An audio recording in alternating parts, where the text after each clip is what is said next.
Guardian down.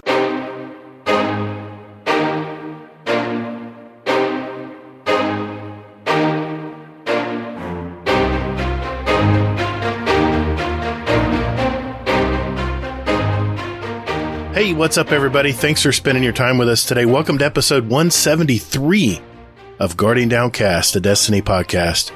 Hey, if you love to play the game Destiny 2, you've come to the right place. We're a couple of gamer dads that have played Destiny since that day one release back in 2014, and we're just about as passionate today as we were back then. We discuss key topics and news within the game and community, and we not only seek the stories of Destiny content creators, but we're a podcast that gives a voice to the stories of our Destiny gamers out there. And in this game, it's all about community. We're the show that asks, is Telesto the besto? I had to do it. I'm your host, Todd, the Gator, and my co-host Hazel is here as well. How you been, man? Doing okay. Work has been really gone crazy. Oh, so yeah, we had to do our reviews. So that's always self-imprisoned hell. Your annual reviews with yeah, everybody? Oh, okay. Yep. Yeah, and it's we have to jump through so many hoops for our review. Oh my God. We have to talk about our core values and things like this. Sorry. Trying to hold my. Yeah. Yeah. What's your core values, Hazel? It's a corporation, man. I know. I've lived that corporate life. This isn't a mom and pop joint you know that eliminates bugs. I know. I know. This is actual bank. I know, yeah. So, what are your core values, though? Let's get into it. No, I'm sorry. Oh, never mind. Profanity. All right. We're good. Yeah, I can go into more detail later. You've dealt with that already today. I won't put you through it. Hey, what about you? It's been busy. I cannot believe it. I'm leaving this next Friday coming up for Utah.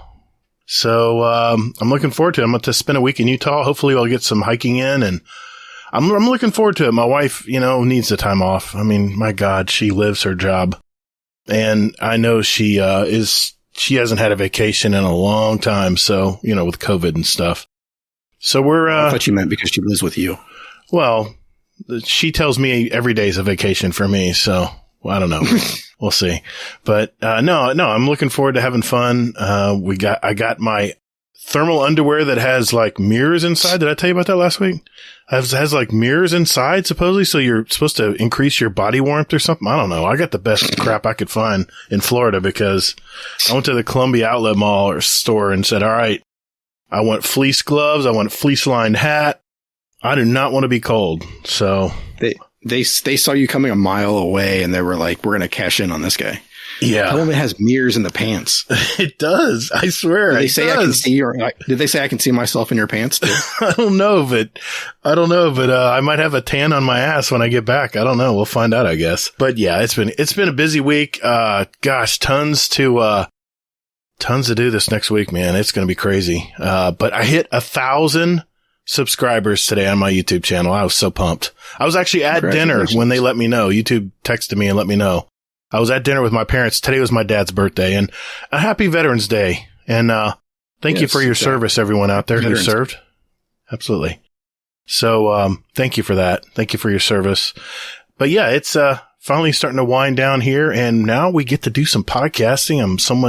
I'm excited, man, because this guy I don't really know a whole lot about. He's kind of a wild card, and when he expressed he wanted to be on the show, I'm like, all right, let's do it. So he's a fairly new member of our community. He's a Patreon supporter, and he's witnessed the abuse of feet pics in our Patreon channel as well. And now you can call out everyone who's guilty of it. But seriously, Hazel and I are very curious to hear his story. It's Technickal. How are you tonight, sir? Good. Thanks for having me. Congrats on 1,000 subs. That's big. Thank you, man. Yeah, let's see, I was about 200 subs in August. So yeah, 3 months maybe. I don't know. Math's hard, but yeah, I can't believe it, man. It's really great, gone crazy. I was actually I went to lunch with 30 and Still Gaming today. We talked about YouTube and how things are changing and stuff, but yeah, it's going to be fun times ahead, man. That's for sure. Well, here's what we have lined up on the show, everyone. First, we're going to interview Technickal here, discover his Destiny story. Then we're going to test his Twitch reflexes in our fast fire question and answer segment. Yeah, it's the speed run. Next, Hazel's going to go over this week at Bungie Telesto's week at Bungie for the 12th week of Season of Plunder. And then we're going to go through and answer your questions from our SpeakPipe and our Discord server. We have a topic of the week we're going to talk about, and we'll add some music as well. So let's get into it.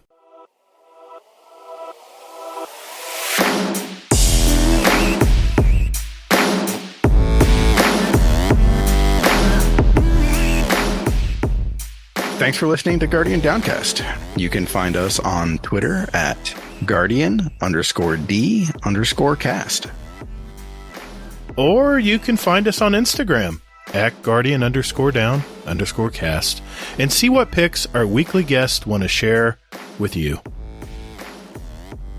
Or just visit our website at guardiandowncast.com for all the contact info and where else to find us. And you can also play any past episodes you like in any order you like, right from your browser. Man, don't or me. Hey, Guardians, while you're at it, follow our Guardian Downcast show playlist on Spotify and iTunes. We post those links in our show description every week. So check us out, and later, Guardian. Toddles.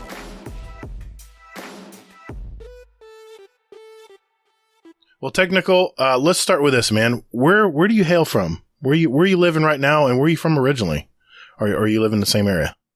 Yeah, so I'm still in the same area that I grew up in. I live in the Virginia part of the DC area. Okay.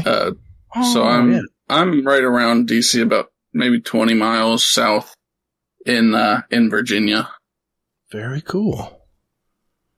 All right. Yeah, I think I remember you and Hammer Crusher talking about that. Yeah, he said he was down from like Virginia Beach area down there, and I was like, yeah, that 95 getting down there is a pain in the ass, so I avoid Virginia Beach as much as possible. Well, Technickal, what do you do, man? What do you do for a living? So I'm a facilities engineer for a semiconductor company. The name is Micron. Some of you may know who it is. Some of you may not. For the PC gamers, if you have any parts in your computer that are called crucial, that's something that we make. So that's like RAM sticks and really? SSDs, and even the NVIDIA graphics cards use our chips. Get employee discounts? Fancy. I may or may not. Okay. Yeah, I'll talk to you later. That's all right. I'll talk to you later. So, all right. Well, okay. Related question. Wink, wink, nudge, nudge. Mm-hmm. Do you play on PC or console? I play on PC. I mean, Okay. I made the switch. I made the switch about almost 3 years ago. I switched in the beginning of 2020 and haven't looked back since. I bet. No, wait a minute now. Are you mouse and keyboard or are you controller? I am mouse and keyboard. Oh boy. Okay. It was so hard to get used to mouse and keyboard after playing controller on console for, I don't know, 20 years. Yeah. 15 years. I don't know when, I probably started playing video games at 6 or 7 years old. Yeah. So this old dog isn't learning that trick. I'm sticking with controller. Hell, I was watching Dr. Disrespect. He was playing on PS5 today on Call of Duty, and he seemed to be doing okay. But I've been playing the new COD.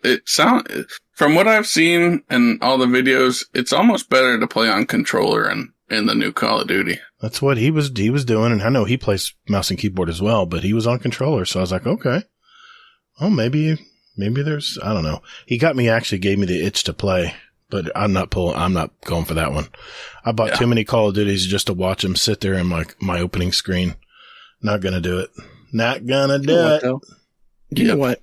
I wish they just released the campaign separately. Yeah. Yeah, like $30 or $20 or something. I'd do that. Yeah.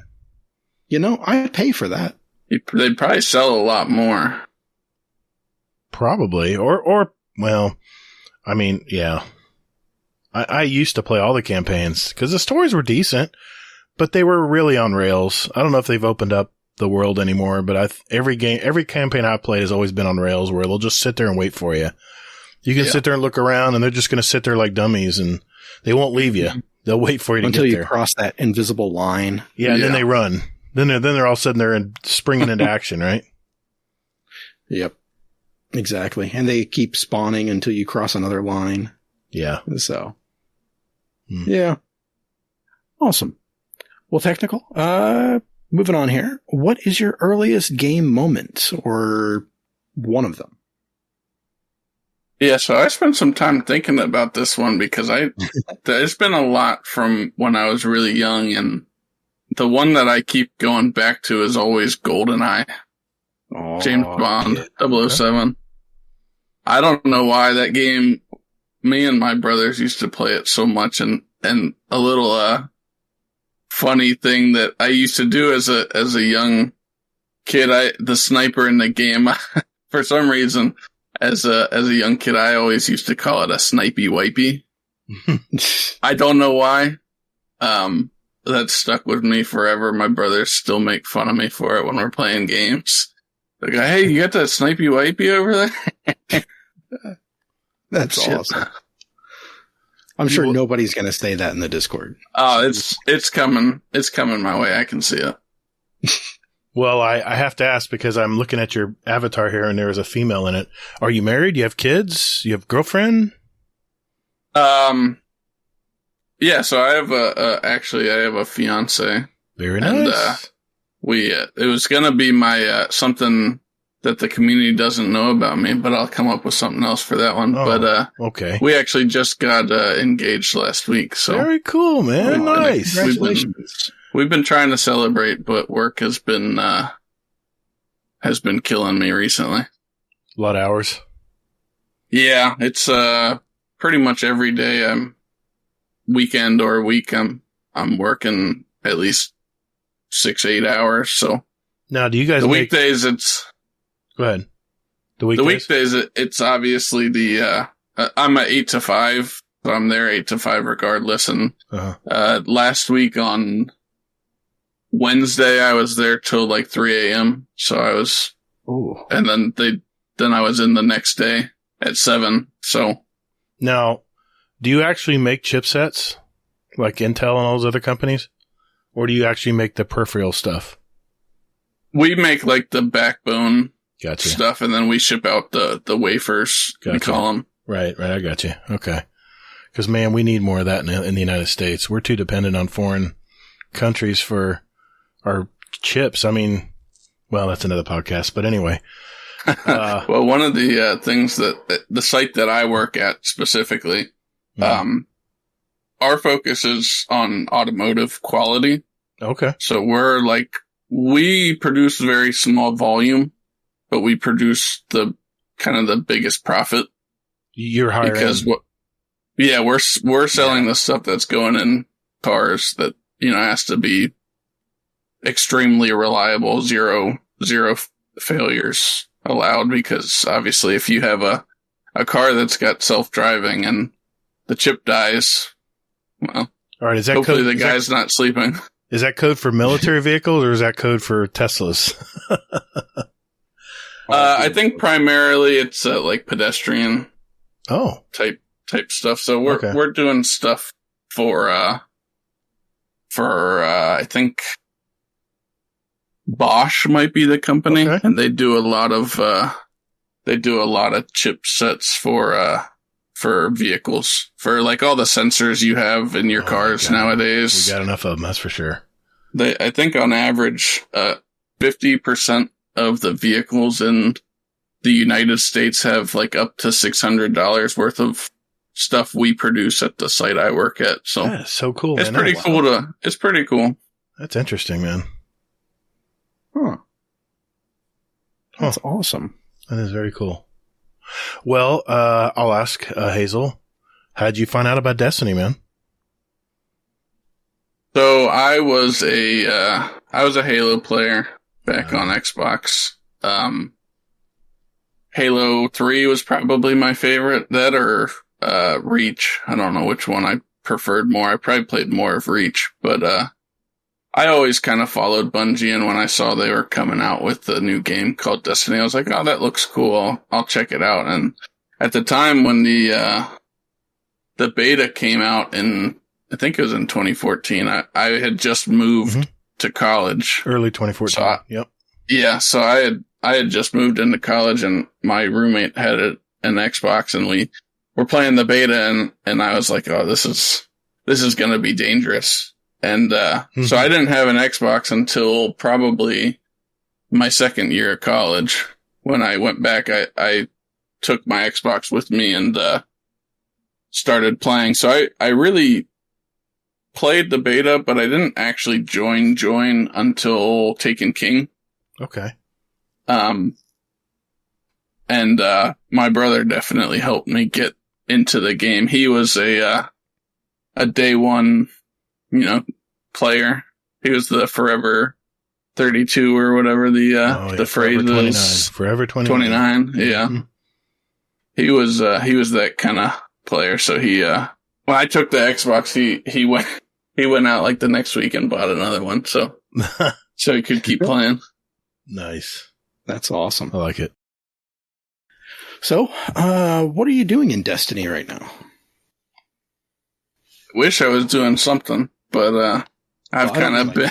now. But no, I haven't been really playing the past couple of weeks. Besides jumping on to do scrims and stuff like that. Kind of, it's mostly work related, but obviously we're getting in the point of the season where there's not too much going on. So, and there's a lot of other games out right now. So I've been just jumping around playing a bunch of stuff. Yeah, I've played against you in scrims. You're a decent player, man. Uh-oh. We're going back to that? No, I'm not. Yeah. No, I'm just saying you're a decent player. Thanks a lot for bringing this back. What? I'm just saying. It's... I give up. They're all on mouse and keyboard. They were. Yeah, it was definitely an advantage. I had a discussion with Monkey in the background. He sent me, like, the sort of the script that he uses to do the Monkey rating, because I was just curious. Right. And I mean, that thing's pretty bulletproof. I tried to suggest a couple changes, and it didn't change the numbers hardly at all. And so his rating is really solid. Now, I think the mouse and keyboard versus controller thing, there is some argument to be made there. Obviously, closer range, you're better off with mouse and keyboard, but better mobility. I mean, that was the only thing I was having an issue with. Regular distance, no worry. When I played, I played on a PS4 controller against PC players ever since it was available on PC until my PS5 came in and I switched over. But you just have to play the longer game against mouse and keyboard. Yes, they can still aim on your head real easy, but it's pretty equal. All things being equal. It's pretty competitive if you keep your distance. But if someone's running at you with a shotgun, they can whip a 360 on you that quick. There's nothing you can do. It's just, you're just in molasses. And they really increased the sensitivity settings on controller. But I just can't move it that fast without being inaccurate, Yeah. So I'm still like a 6. That's a huge problem. No, I'm still like a 6. I mean, hell, TV plays on, I know you don't like TV, but True Vanguard plays on like a 5 or a 6 too. Cause he does. Well, yeah, but you don't have to play high like that. But he does play on console though. He does play on PC every now and then, but he's mainly a console player. That's kind of what I like about him. Mm-hmm. But, how do we get off on that tangent? Okay. I don't know, but you like TV and you have a man crush on him, and I respect the guy. I respect the guy. And I play a lot like too. Does, I just, he's not the end all be all for me. So that's all I'm saying. Okay. So Hazel, I'm curious, what are you doing right now in Destiny, man? Well, I haven't been doing too much actually. But I did raid with the Goop Troop. So Sauced Waffle, Aphelion, Nocturnus, Raphael, and Bell. Told the Bell. Nice. So yeah. We did Deepstone, and we finished it in, I think it was like 2 hours and 15 minutes. That's pretty good. So, yeah, it's a lot better than 4.5 hours. Oh my God. Yeah. Yeah. We want to do it again just so we can get down to, right. Like, even less time. So, wow. That's but, cool. yeah, besides that, I knocked out a couple GMs. Mm-hmm. Yeah, I mean, good, quick and easy stuff. It's, What about you? What have you been up to? Well, what have I been up to? No, not much. Not much. It's been a pretty light week, and all right, fine.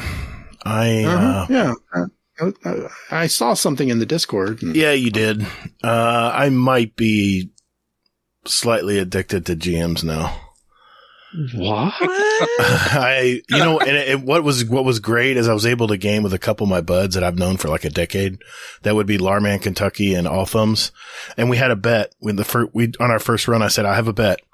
If you two die and I'm alive, I get to change your name for a day in the Discord, and vice versa. If me and Larry die, then Ron can do it. If whatever combination. If you're the last man standing, and our very first GM when we did it, just trying to learn all the ins and outs, because it's not easy, man. There's a lot of kids, a lot of crap you got to kill, and man, those damn Vandal snipers, man, they got them placed so strategically. They had one that was head glitching me off a rooftop of in that middle area. It got me. You're not wrong. Got me a couple times. I was like, you son of a. Anyway, we got to the very end. Our 45 minutes was up. So now all our 11 revives that we had from killing all the champions was disappeared. So if you died, you're spectating. So at the very end, we got Sepix all the way down to just like a quarter, I think, eighth. And Larry, being the Titan he is, runs out there and dies. And he was running dev and stuff. So he was being a very supportive player. And then Ron was like, oh shit. Now what do we do? I said, what we do? We're going to kill Sepix is what we're going to do. And then there went Ron. Ron's dead. So here it is. The old Gator all by himself, and I'm tucked away in that building at the very end, like everyone does. And I'm taking the captains are trying to charge those arc swords, trying to knock those out. Finally, I just said, you know what? I waited for my super to charge up. I was using Chaos Reach, and I went underneath and shot Sepix from the underneath area, and hero moment. Game over. Everyone brings back to hero life. Moments. I was actually a hero moment. I was like, this is pretty cool. I got to admit. And what's the first thing Larry said is, when are we running another one? I'm like, I don't know. I got time. Ron, you good? He goes, yeah, let's run another one. I'm like, so we ran another one. And then we met again, I think that following, that night, like at, I want to say 10 o'clock. Yeah. 9-10 o'clock. And we ran another one. So yeah, I might have a thing for GMs now. And oh my God, one GM. Of course you get the Adept Sniper. I didn't get any Adept mods. I was pissed because I still need a few, but I got like 4 Ascendant golf balls. 4. I was like, oh my God. So, well, it's double rewards too. Yeah, that's a thing. Yeah. So yeah, if you are listening right now on Monday morning, get in a GM before reset, because, my God, the drops are just crazy. All those things you get. So anyway, that's pretty much the crux of my week. Hey, question for you. Was it challenging? It was very challenging. And, I actually felt fun because I felt challenged. And, all right, elitist, keep your pants on. Wow. But, we did have another hurricane come through Florida. So that kind of kept me preoccupied most of the week, and I couldn't get much work done. So I worked on some shorts and some videos, and, got another couple episodes out of my other podcast. So yeah, I mean, it was a productive week, but I got to admit, man, the highlight was doing those GMs for the week. It was a lot of fun. Maybe I'll get one more done before the reset. I kept seeing your name in the feed, like, with your stats and everything. And I started just laughing. I'm like, I see this going on here, I couldn't hide it. Cause I mean, Kingsley in the Guardian Hub, Discord. He has a bot that automatically posts when you complete things, I guess. And yeah. So anyway. And then Ron wanted to know how he did. So he posted in the stats channel. And that's when everyone knew that we had been doing GMs. So jig was up. So I might have a different opinion on GMs now. Double drops at least. Double drop weeks at least. So it's even rewarding on not double drop rewards either, but it is still rewarding on those. So, and okay. Well, yeah. Awesome. And Sepix was, since we had played Destiny 1, all of us had, so we knew the strike. So it was just a matter of knowing where to go and not dying. And it was challenging, man. It really was. And we were all like 1595 or higher. So yeah, nice. That's the only bad thing about GMs is you have to be 1595 to even get a ticket. I kind of wish Bungie would lessen that next season or something. But anyway, welcome to the club. Welcome. Now you know why I said that. And yeah. Thank you. Yeah, exactly. So yeah, I'll let Ron know that you answered his question. So cool. Okay. Son of a bitch. I mean, yeah, great. That's awesome. Yeah, I had a good time. Yeah, he sent me a question like behind the scenes. Oh, he did he? I'll have to make sure to thank him for that. Yeah, apparently. So in the GM, Gator said GM was actually kind of challenging to do. And then he followed it up with, don't tell Hazel I said that. I said that. I did say that. I said, don't tell Hazel I said that, please. It's out in the open, so it is what it is, and it's unfortunate, but yeah, they're a lot of fun. I got to admit. Just I wish everyone could participate in them more, though. It's the only problem I have. Well, I think it's just getting over that thought about it. Like everything is going to shoot you and kill you. Like they did. Hit. I was getting one shot by vandals. But that's because it's Arc, and they were shooting Arc and everything else. And but contest I mean, mode. You'll still serve. Did you have 100 Resil? Yeah, I did. And Ron didn't at first. I made sure he boosted up his resilience as well. Because I mean that, and then also, I mean, were you running like the Arc resist or sniper resist? I was running. No, I was running the Plastaceel plating. Where Arc and solar damage, I had less. I doubled stacked those, but I forgot all about the sniper resistance. That probably would have helped, wouldn't it? Oh, there you go. See, put that on for the next one that you do. I'll make sure I do. It'll world of difference. My God, man! My job, I had the new Arc from Season of Plunder, the new Arc scout rifle. And it had explosive rounds on it too, and it was Arc. So I was in charge of getting rid of all the vandals while everyone else was picking everything else apart. So, and Thunderlords are a beast in that, by the way. If you want to cut down the captain, the champions and stuff, that thing is a beast.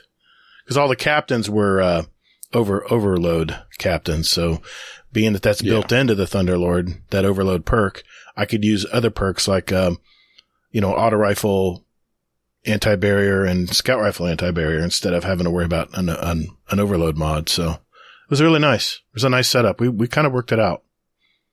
Yep. A lot of fun. Nice. It was a lot of fun to use your brain in Destiny, isn't it? Oh, here we go. All right. Can you quit gloating so much? We have a guest. Sorry, I'm smiling. We have a guest here. We're being rude. Glorious thing. We need to. Hey, Technickal. Mm-hmm. So we'll include you in the fun here. Do you do GMs? Yeah. So I know a lot of people that do like the day one Conqueror stuff. I'm not like that, but I definitely get in and do GMs when it's, either a weapon I want or a double rewards. Okay. Wouldn't it be cool though if a lot of other activities rewarded you that much stuff? It would be so cool. Oh yeah. No. Depending on what it is. There's the elitist. Okay, it's all right. I knew he'd rear his ugly head. But no, man, it's okay. Come on. For real? Pinky in the air. What do you want that much reward from? Just answer that question. Just materials. Just materials. Give us more material drops. For what? There's a lot of new players in this game who are just fighting tooth and nail just to get legendary shards. Okay, I appreciate that, but I'm not talking to them. I'm talking to you. You said you want that stuff to drop. What do you want it to drop from? How about raids? Raids are a lot of fun, but other than raid weapons and some stuff that you get out of the chest so you can, get, what do they call them? Spoils? Spoils of conquest of spoils? Spoils of conquest? Pretty much weapons and armor is all you get. It'd be nice to get some golf balls coming out of a couple of those chests. Or some ascendant alloys, maybe. Be kind of nice. It just seems like they limit the source where we can get them.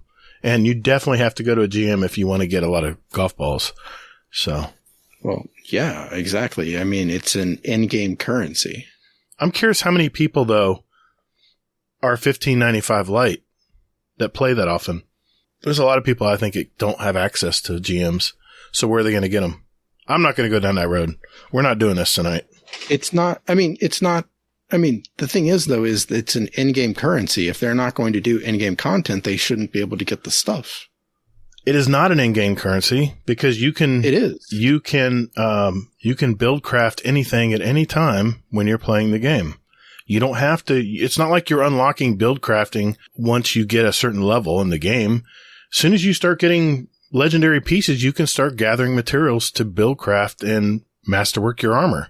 So you can start build crafting. There's no in order in-game. To get it to level 10, though, it is an in-game thing. It isn't. It's just a requirement to get to level 10 on your armor. It's just another material that Bungie's added to the game that is tied to very, very high level stuff when it really shouldn't. If people want to build craft their armor, let them. Technical's like, all right. I got a question. I made a mistake coming tonight. Go ahead. I got a question though. Go for it. So do you consider Iron Banner endgame PvP? No, I do not. Just Trials. Trials is endgame because you have to have it's power enabled. Iron Banner is no longer power enabled, so anyone can jump in. So because they now do that, it's not an in-game activity. Now, I would say once it was power enabled, that it was more not in-game, but more for the grinders out there who like to play a lot. They had some nice high power. Which one is better, do you think? Oh, Iron Banner is a lot more fun than Trials. In terms of with power enabled or. I think it's artificial. What do you think, Technical? You play a lot of Crucible. I kind of preferred the power enabled because it eliminates the people bringing back guns that were sunset for an obvious reason. I'm not too bothered either way. I don't jump in and use like a 1350 weapon because I can now. I don't like those weapons anymore. I like the newer stuff. Well, I can see a lot of people using the old weapons. I like having that flexibility, but I remember the first week of Trials, you'd have all these grinders that were already at the max light, and you didn't have the time to put all that time. You didn't have the time to grind. And then it's just an unfair advantage. You get extra 2-3 shot because they were so much higher level. Unfair. It's not unfair because they did the work. They grinded and they did, they grinded more than the average. I'd say a lot more than even most, probably 80% of the population. They grinded the hell out of it. So what? They did the work. They should be rewarded for doing the work. I don't know. I think there's been a sort of a reduction in the delta between, there has been people who aren't so hardcore and the people that are, because they changed it to only 10 power per season. It's definitely better than it used to be. It used to be really bad though. I would get one shot. I was like, and I'd have to put them so many bullets in them. It's like, what am I doing? What am I doing here? Even if you bounty hoard though, that's artifact power, so that's not even going to carry over into Trials. No, it's raw power. I thought that. Yeah. But okay, I've got a question. Okay. We haven't really talked about this, but I'm going to throw it out there. Okay. Do you guys think it's becoming too casual? Destiny, because, think about it. Iron Banana used to be power enabled, and now they took that away. So now you can walk in with anything. I mean, pretty much the only things you need power for are GMs, master raids, and trials. What do you think, Technical? I don't know that it's more casual. I mean, there's still the hardcore side that you can, if you're interested in, you can still go do. I think they made it easier. I'll say that. I know with like Kingsfall, there was no need to, farm power. If you were max at the previous season, you were already 20 power above contest mode. So I think they're trying to allow more people to get engaged with that type of stuff rather than almost gatekeeping to just the hardcore. Well, I mean, Crucible needs all the help they can get right now, to be honest. Yeah, I agree with that. They need help. I put a short out today saying that Crucible's rotting on the vine. I feel like it is. I feel like Destiny or Bungie is just leaving Crucible out there just to wither. And I don't know. I'm boggled. I'm amazed. Destiny 1, you remember how fun Destiny 1 was? Every DLC, there was a ton of new maps, ton of new weapons available. It was so much fun, man. And you got onto the grind. You wanted to get those weapons. You wanted to practice and start learning the maps, right? You want to get that map knowledge. Because they had a slave driver ahead of them. Now it's up to Bungie. Well, how's that working for them? So what? You're thinking that Bungie needs another corporate overlord? No, I'm saying, why did Bungie take a ton of maps away? They had all the maps. Why'd they take them all away? If they just included one new map every couple seasons, I'd be happy. But they took so many away. There's hardly anything in rotation anymore. It's the same maps, and people are just getting tired. They're just fatigued, man. They're Bungie. They're Destiny fatigued in Crucible right now because it's always the same maps. There's no new maps to learn. Well, they've changed the weighting because it used to be worse. They're trying to make strides, but I think it's too little, too late. I don't know. Well, for this season, I think this season is pretty much I honestly think that this season is like planned to suck to a degree because God of War is coming out, Call of Duty. Sure, I'm sure they know about that when they're planning the game out. And they're just like, let's just have some BS season and that kind of thing. See, but what keeps me playing this season is weapon crafting. And that's a whole nother topic, yeah. I know. But weapon crafting is keeping me engaged right now because I want to craft the weapons. Ugh. Anyway, let's move on, man. But what do you think, Gator? Do you think the game is too casualified? Or? There's still a lot of grind in this game, man. I mean, look at our Triumph hunters out there. Our Triumph score hunters. Look at our lore hounds out there. There's a lot of grind. There's a lot to do in this game. But you don't need to do it though. No, not if you're not interested in lore, you don't have to mess with lore. It'd be nice to know a lot of the backstory of a lot of this season and stuff. And now that I'm reading more and more lore, it's kind of opened my eyes. So, but as far as the I don't know if we're talking PvP. I mean, no, I'm just talking about in general. Just like, most games are already casualified as far as shooters. Well, what if they did do that with GMs where they said like, hey, you have to be at the cap for that. Well, instead of $15.95, let's make it $15.70. Because I think everyone can reasonably reach that in a season. And they don't offer GMs until later in the season anyway, so it gives you time. But $15.95, that's a lot, man. But is that casualifying it though? No, I think what it's doing is it's opening up to more players that actually have time to get around to playing it. I mean, I think, correct me if I'm wrong, but you had to do a bunch of bounties because you weren't even there yet. Just about a few weeks ago, right? Yeah. But I think probably the compromise I'd like to see would be that you have to be at whatever the raw score is. You know what I mean? Yeah, I know. Not include how it's 1580 right now. Yeah, you're saying maybe 1570, but not include artifact power? Yeah. You gotta have a carrot, man. You gotta have a carrot.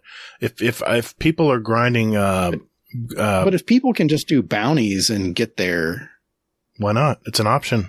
If you don't want to do bounties, you didn't. You finally decided you had to do at least a few because it wasn't getting you there quick enough on the artifact. Whereas I turned in 31 bounties at the very first part of the season, so I was already that much XP ahead of you. And you and Kingsley both would jump on and say, "Well, I got all my artifacts still. I still got all my artifact unlocks." I'm like, "Yeah, that's great, but what's your artifact power?" It's plus 15. Well, I'm already at plus 20, and I wonder why that is. We both play them the same amount of time. Hell, you guys probably play more hours than I do now. It's because I bounty dumped at the beginning of the season, which may change, may not be that easy in the future, but for now, it works. Yeah, but that's not really answering my question, though. I mean, there's still a lot of grind in the game. I mean, it's not full RPG. It's not full, it's not like a lot of games out there that you have to, like we were just talking Elden Ring in the Discord today, and how easy, one of our past hosts, by the way, he said that he would just played and gathered stuff and built up stuff and powers and stuff for like hours and hours and hours before he even went to try the first boss.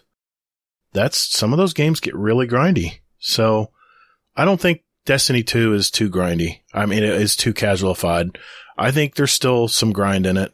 And depending on what you want to do in the game, depends on how much grind you're going to do. I would agree with that.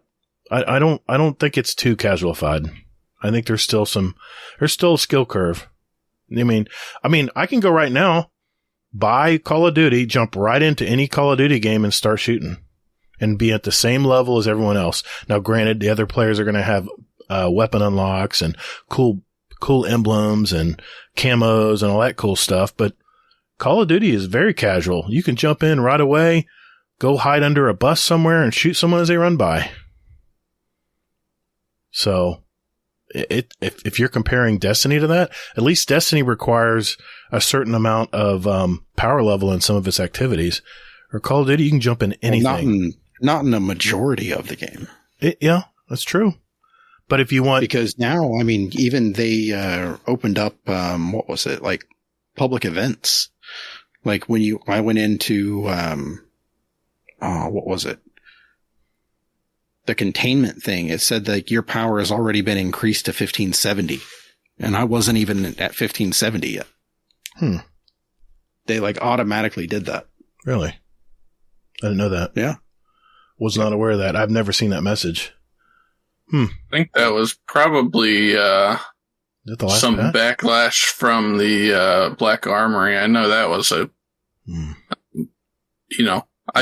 lot of people were pissed that they paid for content and they couldn't, even get into the first mission right away. Yeah, and, I remember that.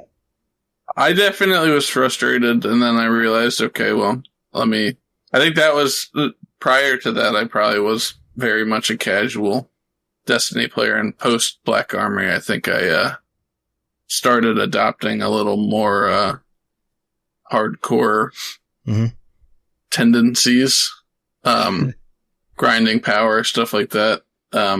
It's fun for me. I like the grind. I like the progression. Yeah. It's part of the reason I play the game. But I guess that's my question, though, is what's the purpose if you don't want to do... Just like you said all the time, you want to watch the number go up. But, there's no incentive to it, is all I'm getting at. It's getting... Yes, I have to agree with you. There's less and less incentive to power grind now because even the raids are... the new raid, Kingsfall raid that came out was what, 15... What was it, 1570? Or 15... What was the entering? Do any. I think it was already like... See, everyone was automatically brought up, right? Was everyone automatically brought up to 1550 a season? It's been such a while. I can't remember. No, I think contest mode capped you at 1550. I think Oryx is 1580. Yeah, but that was just for a day. After that, though, you could jump... day 2, you could jump right in at, 1550 power? Yeah. You could jump in below 1550 if you wanted. Yeah. Yeah. So it's you're just it wasn't like GMs where you had to be a certain number. So in that respect, I think that's definitely been casualified, but I think Bungie realizes that only 10% play the raids and dungeons, so they need to make it easier for people to jump in and try it at least. I think it's a good thing. I am curious though. Technical. How did you find our community originally? I'm curious. Oh, I as I said, I work 8 to 5. I have a desk job, and I was just one day I was like, okay, I'm getting tired of listening to music. I want to listen to someone talk. So I was like, well, I play Destiny a lot. I might as well look it up. And you guys showed up. It was you guys and 2 Titans and a Hunter, and I just clicked this one, and I said, we'll give it a try. And I've just been listening ever since. Nice, man. That's good. It's good to hear. Nice. Well, I have to ask Hazel. I'm sorry, dude. Do you do bounties? Not on a routine occasion. So as needed, you do. I will jump in and grab a few though. So I'll do the Ada bounties. I'll do the clan bounties, and then if it's like a new expansion, I'll do bounty preps and all that stuff. But all right, we got during the season, I just want to play how I want to play, and a lot of the time it forces you into a play style that I'm just not interested in doing. I like this guy. Well, no, he answered my question positively. I mean, he uses bounties when he has to. Yeah, but if he didn't have to, he doesn't put his nose up in the air and go, I'm too good for bounties. I'm not doing bounties. No, I want to play how I want to play. So yeah, once he reaches 100 on his season pass, there is no reason to do bounties anymore unless you're trying to rank up your, the gunsmith. Or you can't even, see, this is the thing, you can't even, none of the bounties for any of the other Crucible, don't give rep. They don't give rep anymore. That's so stupid. Why would you do that, Bungie? But at least you can still get rep, and a lot of rep, by the way, like 50 for each bounty. That's 600 for 3 characters daily. And I'm almost on my 3rd reset, by the way. And I'm getting out. Crucible? No, in Gunsmith. I've hardly played any Crucible this season. Wow. Yeah, I've kind of taken a break from Crucible. I was getting a little burnt out there for a while. And, we've got Iron Banner coming around the corner, and I set up a 100.io bot. I said, hey, I'm leaving town this weekend. I want to play. Who's in? And it's already jammed up and ready to go for Tuesday night. So I'm excited. Those are the times when you're playing with friends and stuff. It's a lot of fun. So, and I'll probably live stream that too. But, yeah. So your answer was yes, you do bounties. Okay, moving on. When he has to. When I heard him say yes, and he says he does bounty prep, which you do not. Then he plugged his ears, Technical. No. He says he does bounty prep at the beginning of the season. You do not, Hazel. But, okay, so Technical, if you didn't have to do bounty prep, would you do bounties? Well, if bounty would. Yeah, I think that's sort of a... I don't know anyone who would say, I'm going to prep a bunch of bounties just because I want to turn them in and get Gator. Some clan XP next season. Have you met Gator? I bounty prep because it's ranking up my artifact, unlocking stuff quick. Yeah. Especially if you got to jump in and there's a champion and something that you're trying to do. Because if you want to do a Nightfall and get 100K, you got to fight a champion. And you're not going to get your champion mods until you unlock them. If you're trying to get Pinnacle cap, within the first couple weeks, you need that as soon as possible so you can start grinding your Pinnacles. Just admit it, Hazel. We still have to rely on bounties, at least for now. I dream of a future. Oh, God. Here we go. Where we don't have to do that. Hey, I'm with you, man. I think it should be optional, but if you want to rank up that artifact, you need a bounty prep. If you want to get ahead quicker. And yes, I know, Kingsley, eventually you'll unlock them all. Yes, everyone will. But I'll be there quicker. I heard him too. I heard him say that. I know. Also. I heard him in my ear already. All right. We really got off the rails tonight. What's up? Hey, that was our main topic. That was one of our topics. It was one of our topics. That's true. Yeah. Look at that. Okay. So, Technical. What other games do you play, if any? So right now, I've been playing Call of Duty a little bit. It's been pretty fun. It's one of the better ones, in my opinion, from the last few releases. They slowed it down a lot, so it's less Did they raise streamer friendly? Everyone's jumping around and doing, crazy shit. But, Monkey sent me some videos of what he's been doing. And I mean, you can still get away with some really ridiculous stuff in the game, but I think it's better than the past few. How's the time to kill? Way too fast. Yeah, that's still bad. Okay. And Monkey kind of had a theory. We were talking about it. He thinks that they probably balanced it on the Warzone 2.0 that's coming out. Oh. Yeah. And then they just said, screw it, we're going to put this in multiplayer. And everyone's going to have to deal with it. Because really, everyone's going to just jump over to Warzone once it comes out. Yeah.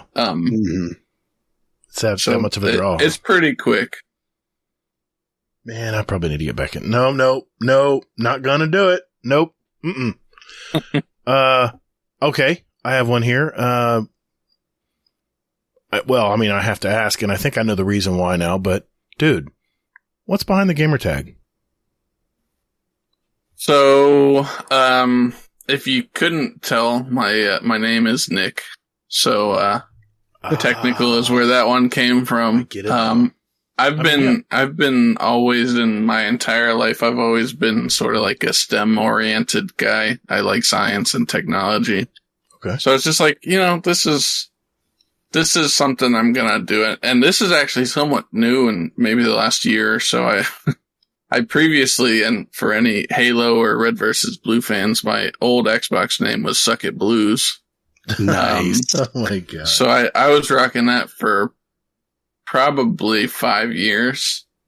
And I was like, maybe I'll change it. And that's just what I came up with. Oh, if it's perfect. I mean, it's your job. It's what you do in work too. You're very technical oriented. I like it. Yeah. I like that. It fits. Okay.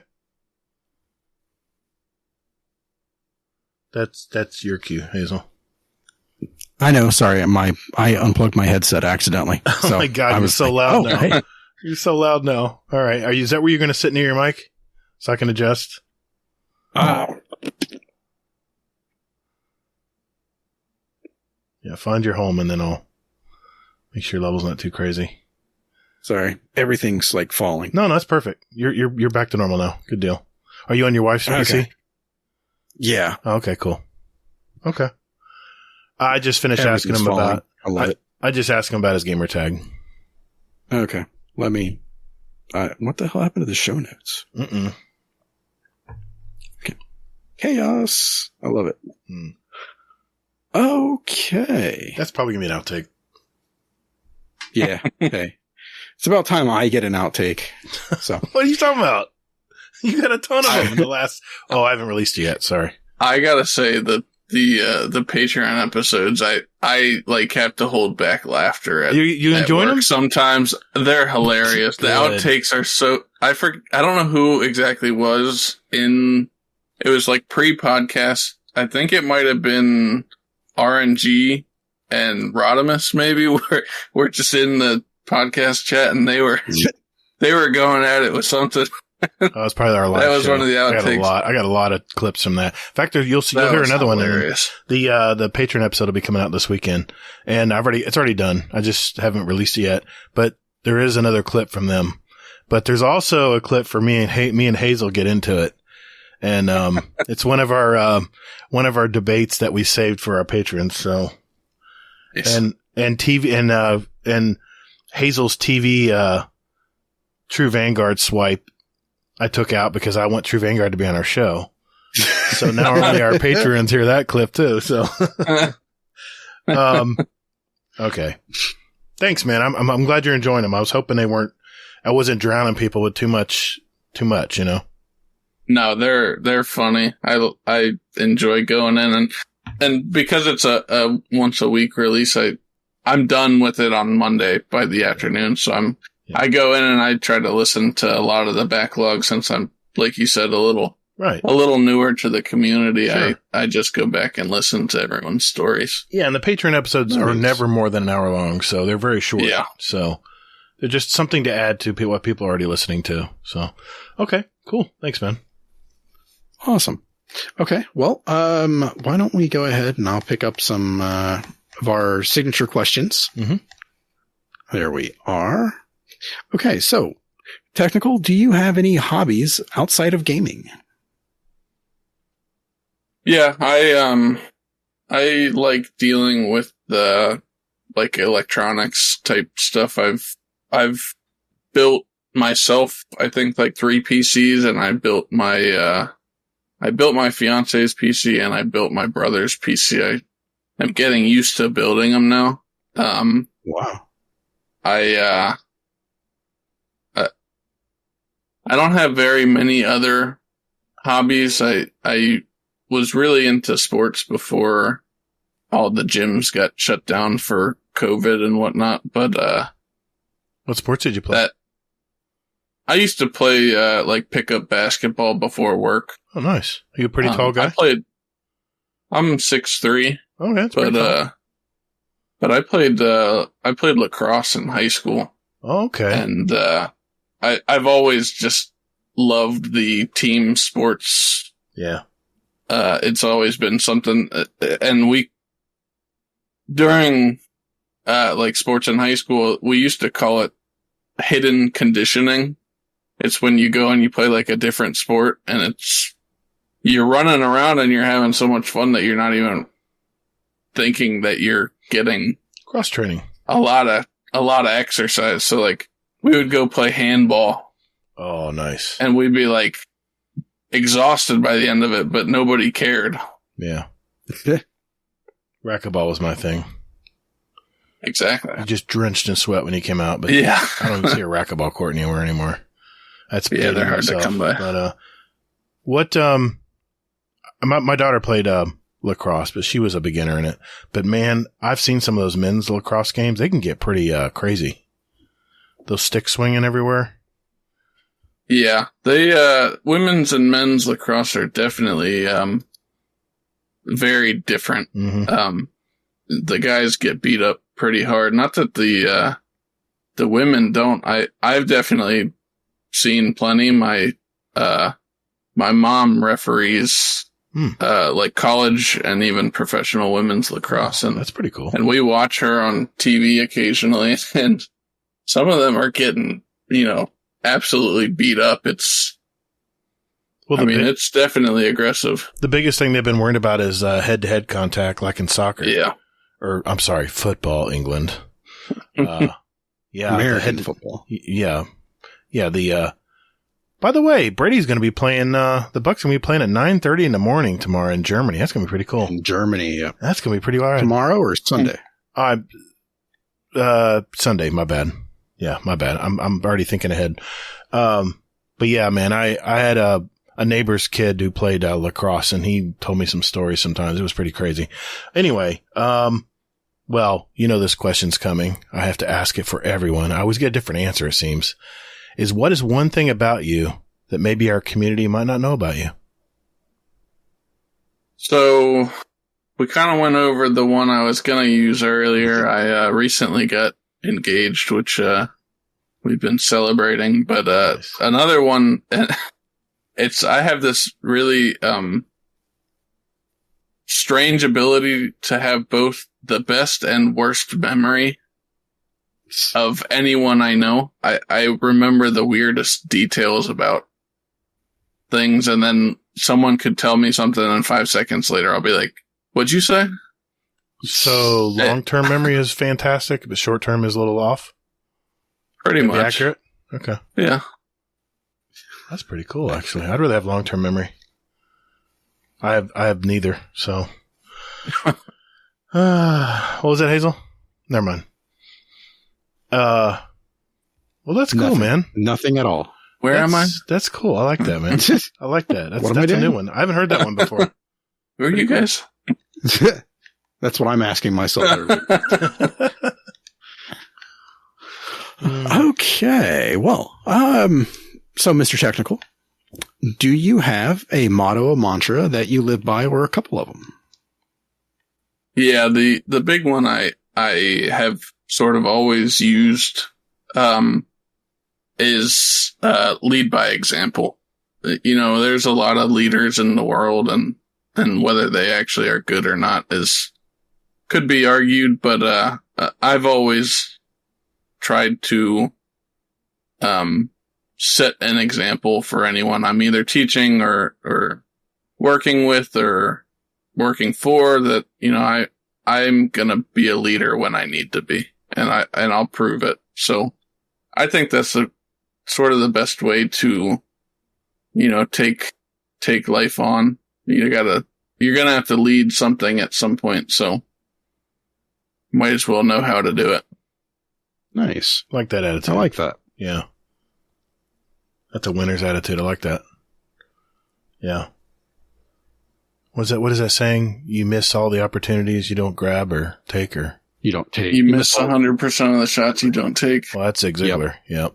I love his stuff. Pretty cool. Well, hey, Technickal, thanks for sharing your life with us tonight, brother. Yeah, thank you. That was a good interview. Well, we know what's next. Speed run.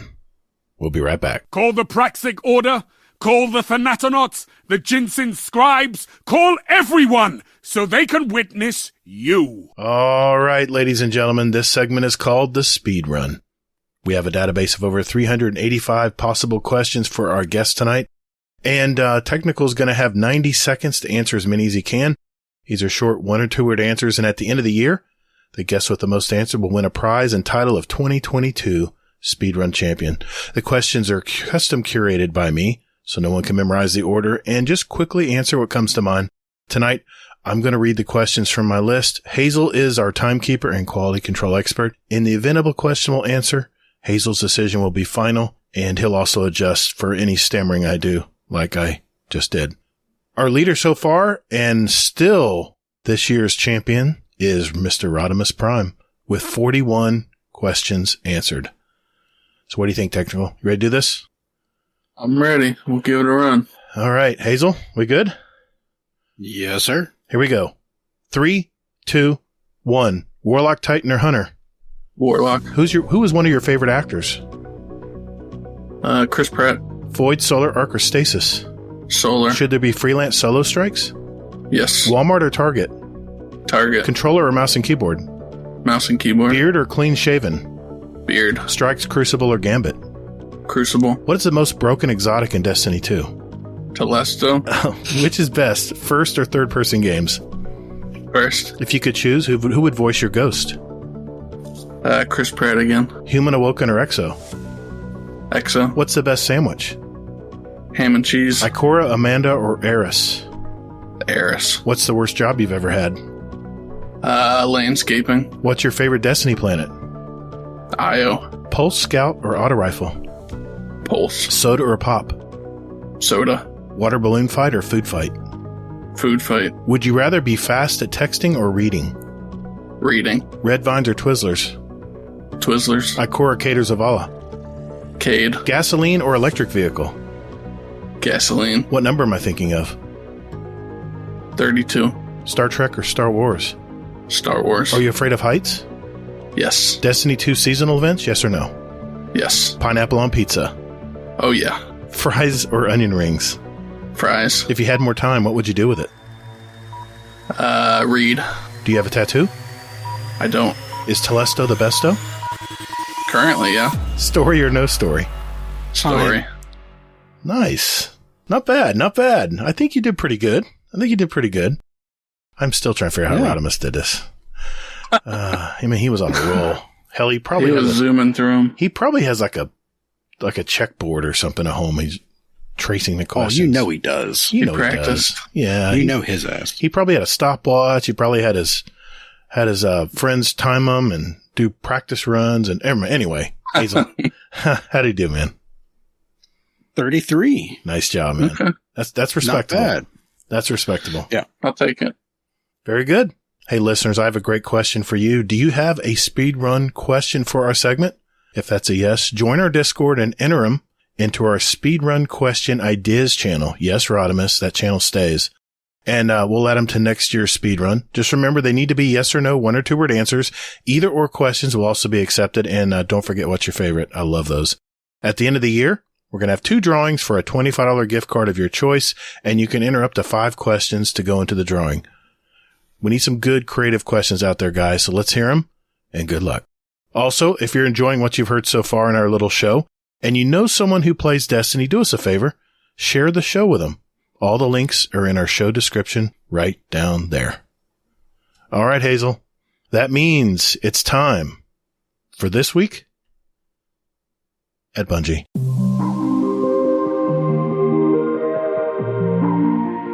Hey, Hazel, we need to record another ad, my dude. Haven't we done enough of these? Yeah, I know, but we're getting feedback from our community that they're getting old, so come on. Let's just do it real quick. All right.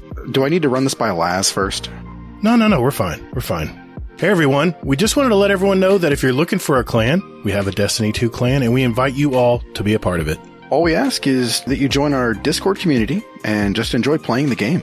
We will communicate with you there, and you'll also be assigned a special clan role as well, and a channel. So look for the invite link in our Discord, in our GDC clan channel, or you can click the link right down there below in our show description. Yep, our Discord community is pretty awesome. And we have hundreds of active, like-minded Destiny 2 gamers in there. Also, we have a special 100.io bot that can put together groups for whatever you want to get done. So hit that link, join our community at discord.gg/GuardianDowncast.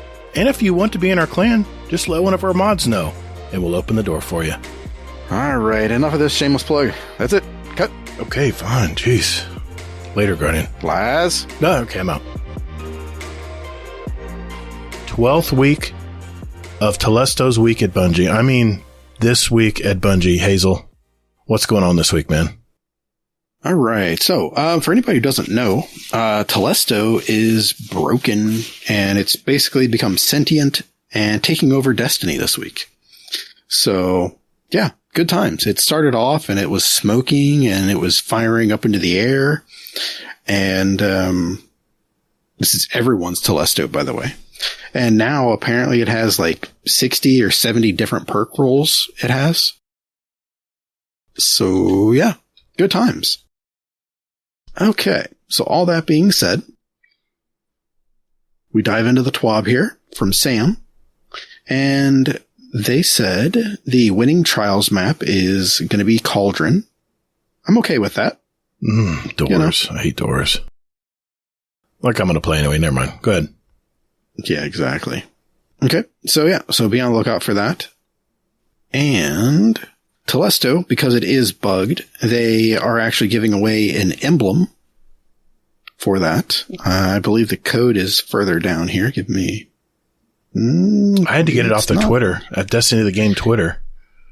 Yeah, I thought they added it to this, but no, they did not. I know, I will say this, the one that's in-game when you first sign into Destiny is not working, at least as of this moment.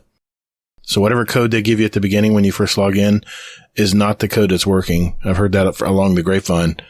So go to at Destiny the Game on Twitter, and they have it there. Okay. Well, I'll look it up as well. Okay. So, perfect. There's a new emblem that's out where it's basically like a glitched out Telesto, and it's all Telesto all the time kind of thing. That being said, moving on here, Iron Banana is back. That we hinted at. It's going to be Eruption again. And just so you know, they did fix it so that only the person that shoots the primed player gets the 5 streak. Oh, good. Assists don't count. Nice. So it was like basically like giving a bonus to everybody else. Oh. So that's the reason why there were big shifts in score changes. That does make sense now. So, under the Shit's Broken area, that's next. I love this one. Telesto, help. Okay. Aside from that, I love it. Movies, art, and that's the TWAB. Oh, that was quick. I love it. That means we have more time for questions. I know Rodimus is going to love that. Thanks, Hazel. Appreciate it, buddy. Well, then we'll be right back right after this. Hey guys, my name is Hawkslayer, and you're listening to Guardian Downcast.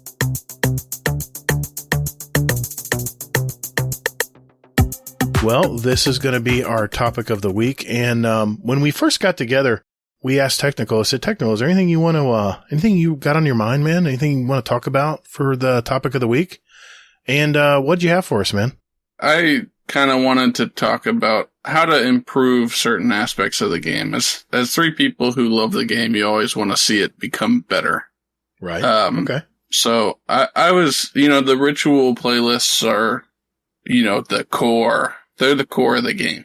Mm-hmm. That's what the game's based off of. And then you got your raids and everything else off of that. So, I was curious of how we all thought we could, make tweaks or improvements to the core function of the ritual playlist to, make them more interesting. Because outside of getting a pinnacle, I don't know the last time I ran a strike.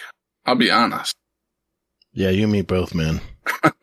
Other than the GM, because it does actually it does actually give you rewards, but you got to be $15.95 to play. Yep. You don't get those rewards playing regular strikes. But what do you think? Let's start with you, man. What do you want to, what of those ritual playlists, Crucible, Gambit, and Strikes, what would you start with if you were the developer? What would you want to improve things? So the first change I would make, and I kind of split it into two sections. There's obviously the new players. They're coming in waves. Right. As the game, each season comes out, we get new players coming to the game. Sure. And then you get the veterans who are, have been playing for 7-8 years. Okay. So you're basing it on two different players groups here then. So for the first one, and it's a general, change that I'd like to see happen is I'd like to see a newcomer playlist. This is something I've seen in other games. If anyone's played Rainbow Six Siege, as soon as you get in the game, you have the option to go into a newcomer playlist, which is supposed to put you against other people who are new to the game. It keeps you in line with people that aren't going to wreck you or, speedrun a strike and you keep getting pulled forward. So basically what I said is give them the option to queue up to 10 matches of each, Crucible, Strike, and Gambit. So 30 total, of this newcomer playlist so that these people can experience, the ritual playlists in in an environment that's not gonna push them away. I feel like that's probably common. People get into a strike and it's Lake of Shadows and you got, speedrunner Steve over here, glitching through fences in the wall and getting to the boss room in 3 minutes. And then the guy's like, what happened? I don't even know what I just did. I just got sucked into the boss fight. Why? Yeah. Hey, my name's not Steve, by the way. Ooh, speedrunner Hazel. Glitching through the wall, pulling Blueberry Berry. That's right. I'm back there with you, Technickal. Like, what the hell just happened? Now, I would probably be doing what Hazel's doing. Okay. But I don't want to force someone to have a bad experience that's brand new to the game. That's a good idea. Because it's gonna push them more. And really, it's a great game. It's a fun game. Plenty to do. And I feel like it's easy to get deterred or, sort of discouraged when you get into a game and you're like, I don't know what I'm doing, and these guys are just carrying me and I'm not doing anything. 10 games is a good number too, because by the time you do 10 strikes, you're like, okay, I get how this works. I see how it works. Yeah, you understand it. Yeah. And it's same for Gambit, and well, Gambit may take a little bit longer, but at least you got the mechanics down after 10 matches. And Crucible, Crucible could be tough, but 10 matches. Yeah. Could be more or less. That's 100 minutes of gameplay. I mean, if it's back to back to back to back, that's a good amount of time. Okay. I've got a slight tweak to this idea. I like this. I do too. But I think the tweak I would add to it would be that they need to do what they did with this season with that chest, where it gave you a weapon, it gave you mods, and it basically they handcrafted a build for you. Oh, yeah, I 100% agree. I think that helps that helps people jump in right away. Well, it's also the power fantasy. Yeah. And I think that's where the game really excels, because to me, that's why I do builds, because I love that power fantasy of just melting something. I mean, and that's what I think it's missing, is that piece. If you had that would just, I mean, to me, that's just icing on the cake for like new people to go like, oh my God, I just melted a boss. And you can always like tune that playlist too, to make it a little bit easier to do something, you know? And I would Like probably give the boss less health, things like that. And on these first 10 games in this special playlist, I would imagine there'd be, pop-up menus and tips and stuff to help people, you know, say, you know, at least tell the player, hey, you need to keep moving up, or, try to hit this boss with an anti-barrier mod, or it wouldn't be in there anyway, but you know what I'm saying, to give people, an idea of the flow of the game or something. Yeah. Just little tips. Yeah. That us veteran players would immediately just dismiss. Yeah, get this out of my face. Yeah. And I like that. And what's great, Hazel, about your idea about the chest, because when we got that chest, what did you get? You got a Thunderlord, which already has a built-in I keep wanting to say Overlord, Overload champion perk built in. So immediately you can start killing champions that are Overload. What else did you get? I don't remember what else you got. Each class got an armor exotic. Oh, that's right. I know Titan got Cuirass, which is, I mean, you want to talk power fantasy? That's oh yeah, my God, that's one of the best. That's up there. Yeah, you go and you just thunder crash something, and it's immediately dead. And like Hazel said, they can fine tune it depending on the season or whatever. Wow, yeah, I like that. I don't know if I would tweak it any better than that. I mean, 10 games is a good amount of time. I mean, I'm trying to think. Once you get people in the flow of these, cause that's one of my videos. I even talked about it, how I avoided a lot of these playlists because I didn't want to do them. They didn't look fun, or I wanted to do something. I wanted to go to the Cosmodrome and just look around and explore and stuff. But if I knew there was a gentler way of getting into these and, you know, softly showing you how the game works with other players that are learning too, and you hope no Smurf accounts would be in there, but you know, that's going to happen. But yeah, I mean, I think what you said, Hazel, once that power fantasy's there and they start to feel the power you can get from some of these exotic weapons and armor, man, that's how you hook them. That's how you get people to go, oh my God, this game is awesome. Because no one's going to play this game when they're going, okay, where do I go next? What do I do next? Why am I at the boss already? And they're just lost. Yeah. And guess what they do? They just leave. They go play a game that they do know how to play, like Call of Duty. So I'm trying to think of something I can add to this. I mean, that's actually a very good idea. Or a different idea. I mean, you can come yeah, I know. I've been thinking about this through the week, and I think this needs to be, you know, and Destiny's already mentioned in Lightfall with their showcase they had that they're having some kind of player rating system. I don't know how that's going to work exactly, but I'm kind of hoping that there is a better built-in LFG system or some kind of pairing up based upon if you're a new light or not, tying it into a new light quest that's maybe a little more congruent with the actual storyline of the game. Because let's face it, the new light quest is kind of lame. It's just kind of busy work and really has not a whole lot to do with the actual story that's going on with the game. It's just kind of, you're talking to this guy on the Cosmodrome and you don't know who the hell he is, but he tells me to go get this, so I'm going to get this. And it's like a bunch of fetch quests, and that doesn't get people very excited to play Destiny. But if they jumped into a playlist like this and they got a chest, go to this chest first, and all of a sudden you get all of this armor and you already have the power. That would be pretty appealing. And then what would be the first thing people would do? How do I get more of these weapons and armor? Because these are awesome. Anything you wanted to add to that? Technical? Well, that wasn't even my idea. Oh, I mean, you have an idea? That was just me kind of riffing on him. Yeah. All right. I want to hear yours. Go ahead. Okay.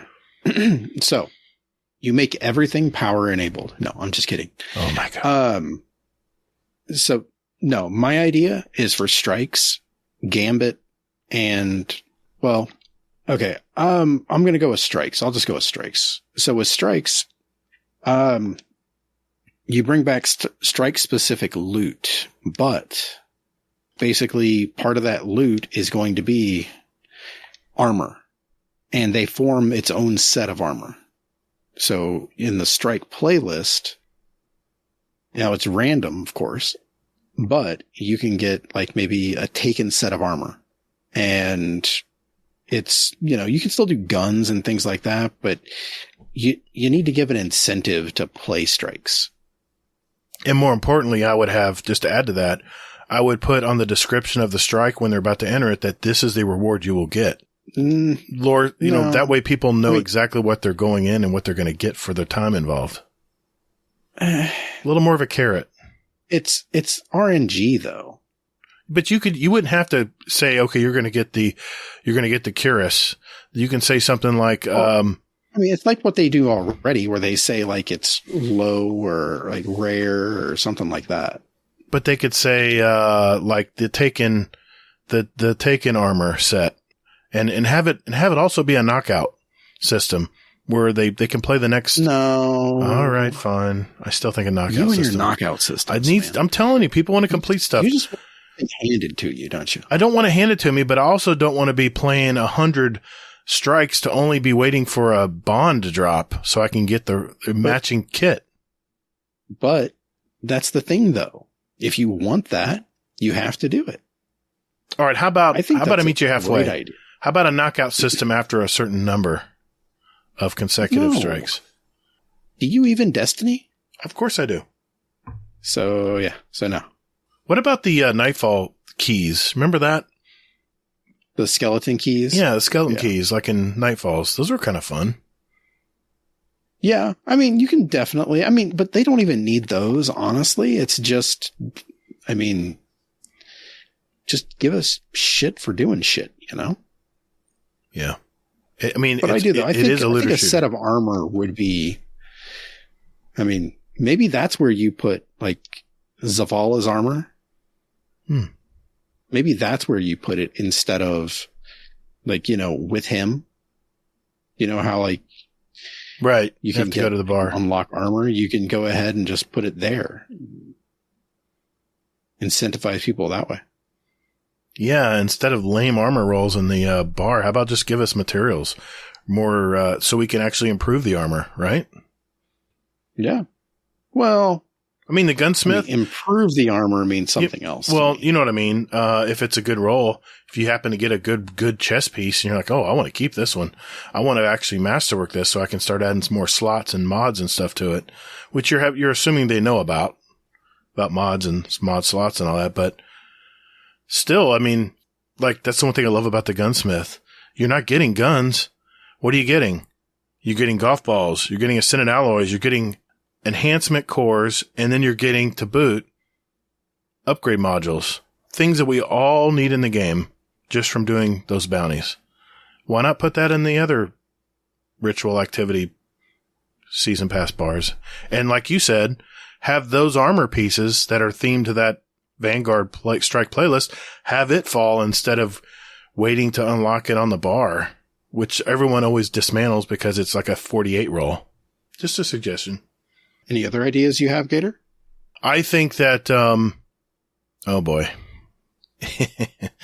Old Gator might get some flack for this, but I think there should be skill-based matchmaking across all those playlists. If you have 1,000 hours playing strikes, I think you should be paired up with people who run 100 strikes also, or 1,000 strikes or whatever. Especially Gambit and Crucible where you're playing against other players. I think there should be some skill-based matchmaking there as well. What?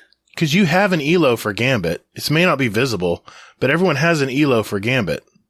Just like they have an ELO for Crucible.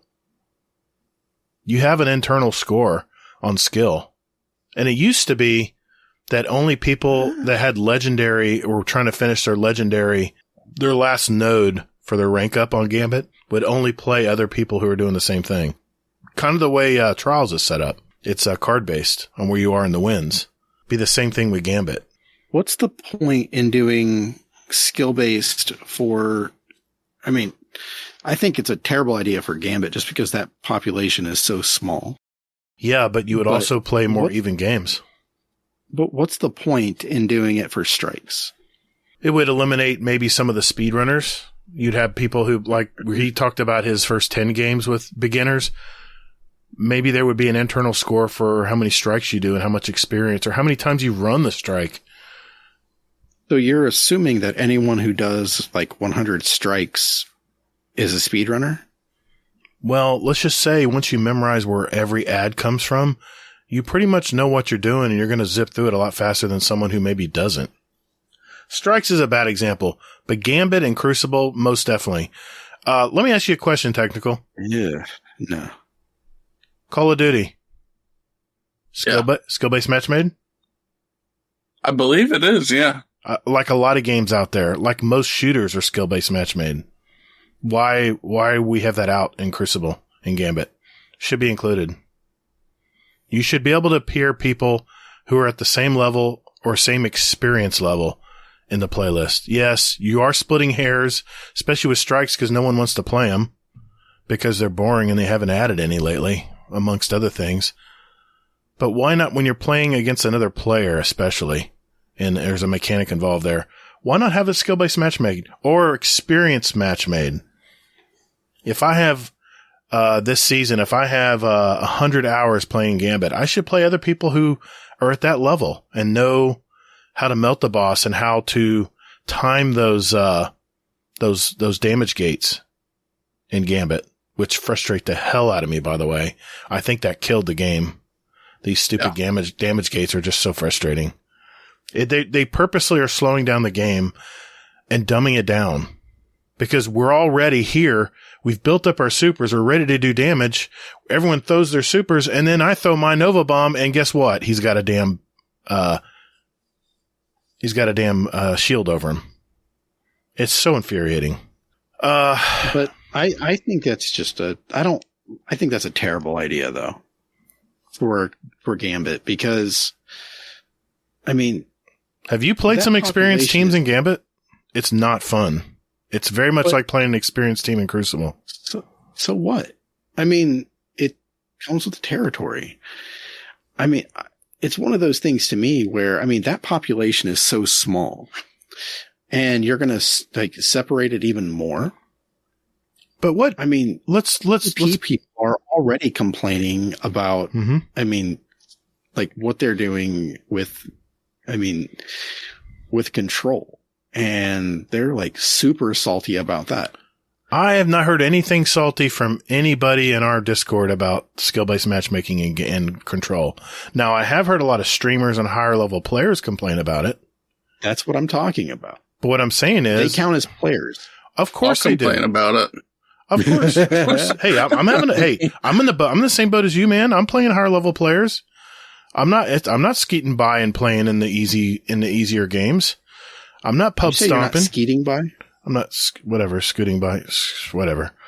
And, skeet. Skeet, shit. Motherfucker. God damn it. From the windows to the walls. But, okay, let's break down Gambit. And I know we're going to talk about this next week with, Average D2 Player, but let's talk about it a little bit tonight. Why do you hate Gambit? What is it so frustrating when you play Gambit? What's the number one thing, Technical? What's the one thing you're like, this, I'm out? I've sort of already expressed this, I think in the Discord already. I could hear it already. I hate the heavy ammo economy in Gambit. It's ridiculous. It's too easy to invade with full xenophage ammo, and you can shoot someone across the map twice and they're dead. And you don't even have to aim at them. The thing hits anyone. But you're getting closer to my point. Why do you think they had to do that? There was a lot of complaints about, I don't have heavy ammo to burn all these ads and stuff. Yeah. And then it's like, well, okay, we need to give them heavy ammo to help burn, the Primeval and all the envoys. Okay, well, people are just going to save that because throwing a storm grenade is stronger than shooting a Gallahorn rocket. Right. And, yeah, that's the number one reason why I rage during Gambit is I'll either invade or I'll get invaded and someone across the map, I can't even see their name on my screen, hits me with Xeno twice, and I guarantee if I saw their screen, the reticle's 6 feet off my body. Really? All right.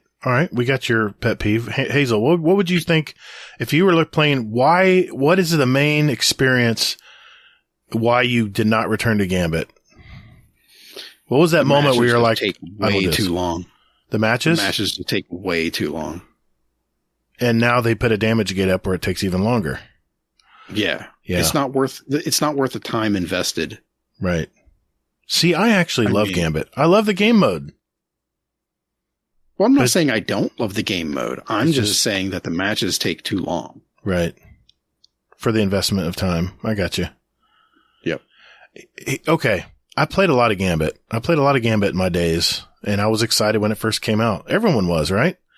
But the one thing I see a lot of newer players jumping into Gambit, they're on my team or whether I've just matched up with them, is they'll be going around trying to get those 15 motes because they have a bounty, or let's just say they want to send a big blocker over and they have 14. They're running around frantically to find something. An invader comes in, finds them immediately, one shots them, they're dead. They lost all those motes for naught. And it feels like you're spinning your wheels. Why not just have it somehow even the skill level out, especially in the PvP concept of it, where you had more teams that had less experience play each other? I think that, oh God, don't get me started with the damage gates, but I think they already have freelance. I understand, but the main reason why I think most people don't return to Gambit is because of those moments they rage when they lose 14 of those motes and they only needed one more. When people work hard to do the job at hand, which is to grab motes and bank them, and they're one away from, for whatever reason they're trying to do it, and a fantastic PvP player comes in and wipes everybody. It doesn't have to be fantastic. Yeah, exactly. And because there's more heavy ammo, they tried to even it out by creating more heavy ammo for everyone. That's what I was trying to get to, Technickal. I think they added more ammo because they wanted people to defend themselves. Because I've invaded a lot of times, and I have a rocket up my ass before I can find anybody. Yep. And that was Bungie's at least Band-Aid way of protecting players from getting smoked when a really good or halfway decent invader came through. And that's why I go back to skill base or some kind of internal based skill, Gambit and Crucible. Strikes, we can talk about another time, but definitely Gambit and Crucible. I think they just need to do it across the board. That way everyone's in their own pool. Everyone's having a good time. And I know it gets confusing and it gets complicated when you have groups of players that have different skills. Then it comes to lobby balancing, and that's another issue altogether. But I think that would make the Gambit experience a little bit better. I don't know. I can't. I mean, they would have to be like 3 tiers, like introductory, intermediate, and then like, congratulations, you played 25 games of Gambit. You're in the next tier. Another thing I've already mentioned about Gambit in the past, talking about new ideas, it's something I've already been mentioning and complaining to Bungie a long time ago, is why did they get rid of Prime? Prime was a lot of fun. I didn't like what I had to do to get that Prime armor. It was a pain in the ass, but I love that I had a job. My job is to kill enemies and leave the motes, because I have all the perks on my armor set to kill enemies faster and to have more health when I kill enemies. Or as an invader, I would have a little more shield, or I'm trying to remember what the perk was for that. You could see people easier, or I'm trying to remember exactly. But then you had the sentry, which is invader, maybe. Yeah, no, that was a sentry role, which that's what I love to play. I would watch the sentry, would watch the motes. I would watch the blockers getting sent in, and immediately mark and let everyone know where that invader was. It just seemed like the game had more more roles, more definite roles. And I think these should drop as Gambit mods. You have Crucible mods? I think you should have Gambit mods. You know why they did that, though, right? Why they did Gambit Prime? For the hardcore players? Nope. Why? They did that so people would know how to play Gambit. Mm. Because that's how Bungie imagined people would play Gambit. Right. So what they had to do was make a mode where people could play it the way that they intended. And then, come to find out, people played it, and I think a lot of people didn't like it, or whatever. I don't know. I kind of view Gambit Prime as that, like, time when you're like, you know, you meet someone and you're like, yeah, that was a weird time for me. Because Gambit Prime was just at that time when, like, there was like power creep, and it's like, do you remember that? Like, you had that bridge and they set it up that way so that people, the ads could knock you off of the bridge. You're talking about the what you had to do to get the armor. I didn't like that either. Oh, the Reckoning? The Reckoning was a pain in the ass. But that was all part of Gambit Prime, though. It really had nothing to do with Gambit Prime. It really didn't. It was just how you got the armor. Yeah, it was just a bridge you had, no pun intended. It was a bridge you had to cross to get the armor. And another thing I did not like about Gambit Prime, I don't want people to know if I'm an invader. So why am I glowing red? You know, if I see a whole team of glowing red invaders, I'm like, okay, there's a bunch of killers. This is going to be fun. But why have that visible to everyone? I hated the fact that they made everybody glow their color of their role, especially if they had all the armor pieces on so they can get all the perks. Why not just have it as a perk in an armor, in any armor? But see, they wanted that so you could see what you're up against. Yeah, I get that. But I mean, think there's more strategy. With, like, exotics, how you can't like transmog an exotic into something else, make it look like something else and hide it. Because Bungie wants the other people to know what you have. I think it'd be more strategic, more of a chess game if people had to guess what your perk was. But then you get murked, and then you're just like, okay, well screw this. Then bring in the skill-based matchmaking. Ugh. I think there should be a game. Bad idea after worse idea. I need to drink more to understand that. Gambit Prime was the introduction of the health gate, though, right? Wasn't it? I mean, we had the Primeval Slayer pool. They've changed it so many times I can't even keep track. They've rechanged they've changed the primary damage to the Primeval. They've made the Primeval easier to kill, harder to kill, and now they have these stupid damage gates, which is just Bungie. It's such a buzzkill putting these damage gates in this game, and the reason Gambit is really, really hurting right now. And only the people who know how to jilted girlfriend. No, it's only the people who play a ton of Gambit that know exactly how much to take off, and they know exactly. They played it so many times. They have so many reps that they know the sequence to perfectly time it. Where at the very end, that last damage gate is enough to finish out the Primeval. Whereas here I'm coming in here with a team who doesn't know any of that, and I mean I'm even question myself sometimes. Where they'll do too much damage and create a damage gate too early. I don't know. I know there's a strategy to playing it now. The problem is I have no interest in learning it because I hate this damage gate system. They need to get rid of that. If the team is good enough to melt the boss, so be it. That's the game. That's like saying, okay, the other team in Crucible is not doing too well right now, so we're going to put a damage gate on everybody. So even if the enemy team is trying to murk the other team, that, you know, they're just immune for a certain timed amount until the score evens out. That's so stupid. It's a catch-up mechanic. It's so stupid, though. But if I get my ass kicked, I get my ass kicked. You know what? You know what's great too about getting your butt kicked? That's kind of contradictory to the game is but the game is but I'm you. Playing teams of the same skill though. So if I'm getting my butt kicked and the team outmaneuvered us for that game, the game is over quicker too. Sometimes it was a relief when they just ran over us, but I think skill-based matchmaking or some kind of internal, they got the numbers, they got the figures, they know who's who in Gambit. Ugh. I swear it'll make a difference. No way. You don't need to fight so hard for something you don't care about. But I do care about Gambit. I do love playing the game. I just not the way it's set up. Your idea. And the rewards are great. I want the pulse rifle. That pulse rifle is fantastic. And you know how many times I've been trying to get a Gambit, what is it, trinket or the thing you put on your gun? Memento. I have yet to get a memento. I have yet to get one, and I want it on my weapons.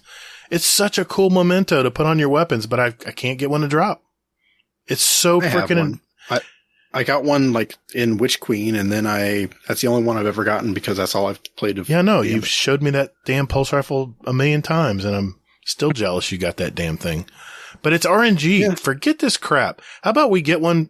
All I can tell you is I get one automatically when I play a GM. Why can't I get one automatically if I play 10 matches of Gambit? You know what I want? My idea for Gambit? Oh, I'm afraid to ask. Is what? No, go ahead. I want a competitive Gambit mode where basically it's like kind of like representation. So it's like clan versus clan kind of thing. And I mean, it's basically just like a reputation kind of thing. Because I mean, I just think that it needs some sort of in-game sort of, I don't know. It needs a trials mode or a grandmaster or something like that. Like two separate playlists. Style. Two separate playlists, basically. Like with Crucible. Well, I know that like some people in the Discord have mentioned like having it be an event. Like Iron Banana. Like maybe have Gambit all the time, but have a special tournament Gambit. No? You're saying no. No, they're saying like have Gambit like where it's like it only comes back like twice a season or something like that. Oh my God, then getting that stupid memento's even going to be harder. I mean, it's bad enough. It'll be easier. Freaking Iron Banners, 2 Iron Banners this whole season. It's been killing me, man. I know Night Demon feels the same way I do, Night Demon. I know we both are dying right now because we haven't got enough Iron Banner, and probably part of the reason why I haven't played a lot of Crucible. Probably has something to do with it. Because I love Iron Banner. I don't know if that would work, Hazel. I don't know if that would work because right now I can go to play Gambit if I want to try to work on getting a better drop for that pulse rifle I want. I have yet to get one with, So have you spent more time in Gambit or Crucible this season? Equally, probably not much of either. I've put more time in GMs and strikes this season than raid. I've done a lot of raids this season. Let's face it. Raiding is where I've been doing. I love the King's Fall raid. That's what I've been really doing. But let me throw this out. Since we're talking about these ritual playlists, what if we didn't have them anymore? What if Bungie came up with totally different ritual playlists? Totally different modes, totally different things. They wouldn't. I mean, what could they put out there other than Crucible, Gambit, and Strikes? Nothing. How about a gun? Gambit? They could remove Gambit and make it a temporary thing, so it comes back. Yeah, like Iron Banner. Like Iron Banner. Yeah. So that way we're down to Crucible and Strikes and Vanguard Ops. But what could we do other than that? I mean, could we come up with how about like a gun game? Just a fun gun game. Like a PvP mode. It is. Oh man, I'm thinking out loud here. Because my God, all those ritual playlists are all boring. I'm just trying to think out loud how we can do it because this has been talked about so many times. I've expressed my opinions on Crucible and Gambit and Strikes. I think there should be a freelance solo strike where people can run in and challenge themselves and play strikes by themselves. Right now, you can't do that for the most part. There's a few playlists, but they're pretty high level. What if they could just jump into a regular one? What if someone could just say, hey, I want to start grinding some strikes out, but I don't want people stealing all my kills and running ahead and pulling me into the boss. I want to enjoy the whole strike at my pace.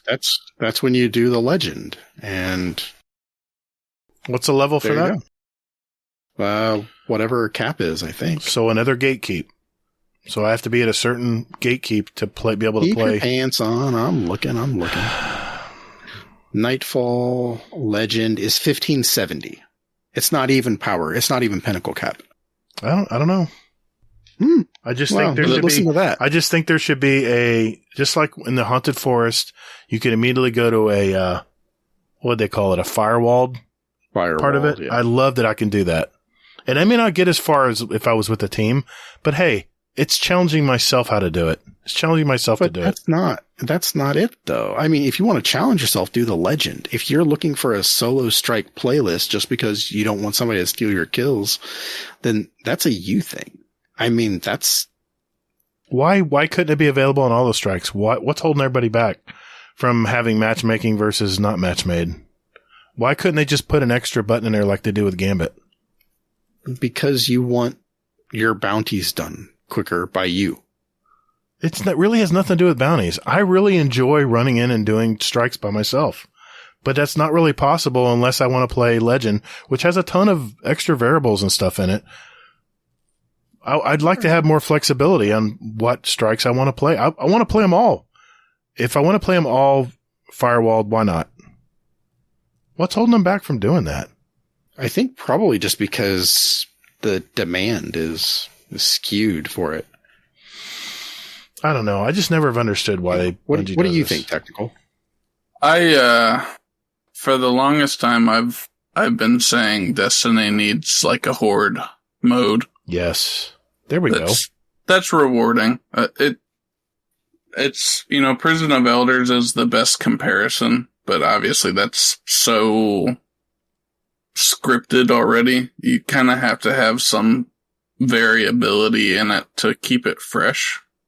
I think that would be sort of a alternate to strikes. Obviously that's a PvE style. And then for Crucible, I wrote down a bunch of notes about what I would change for them. And like Gator was saying, I think a gun game is like old school wager matches from Call of Duty. Yeah. Bring those in. Those are so much fun. And still today. It's so unserious. How about an Infected game? I loved Infected. Yeah. We had so many laughs playing Infected with a bunch of buddies. Custom Halo matches.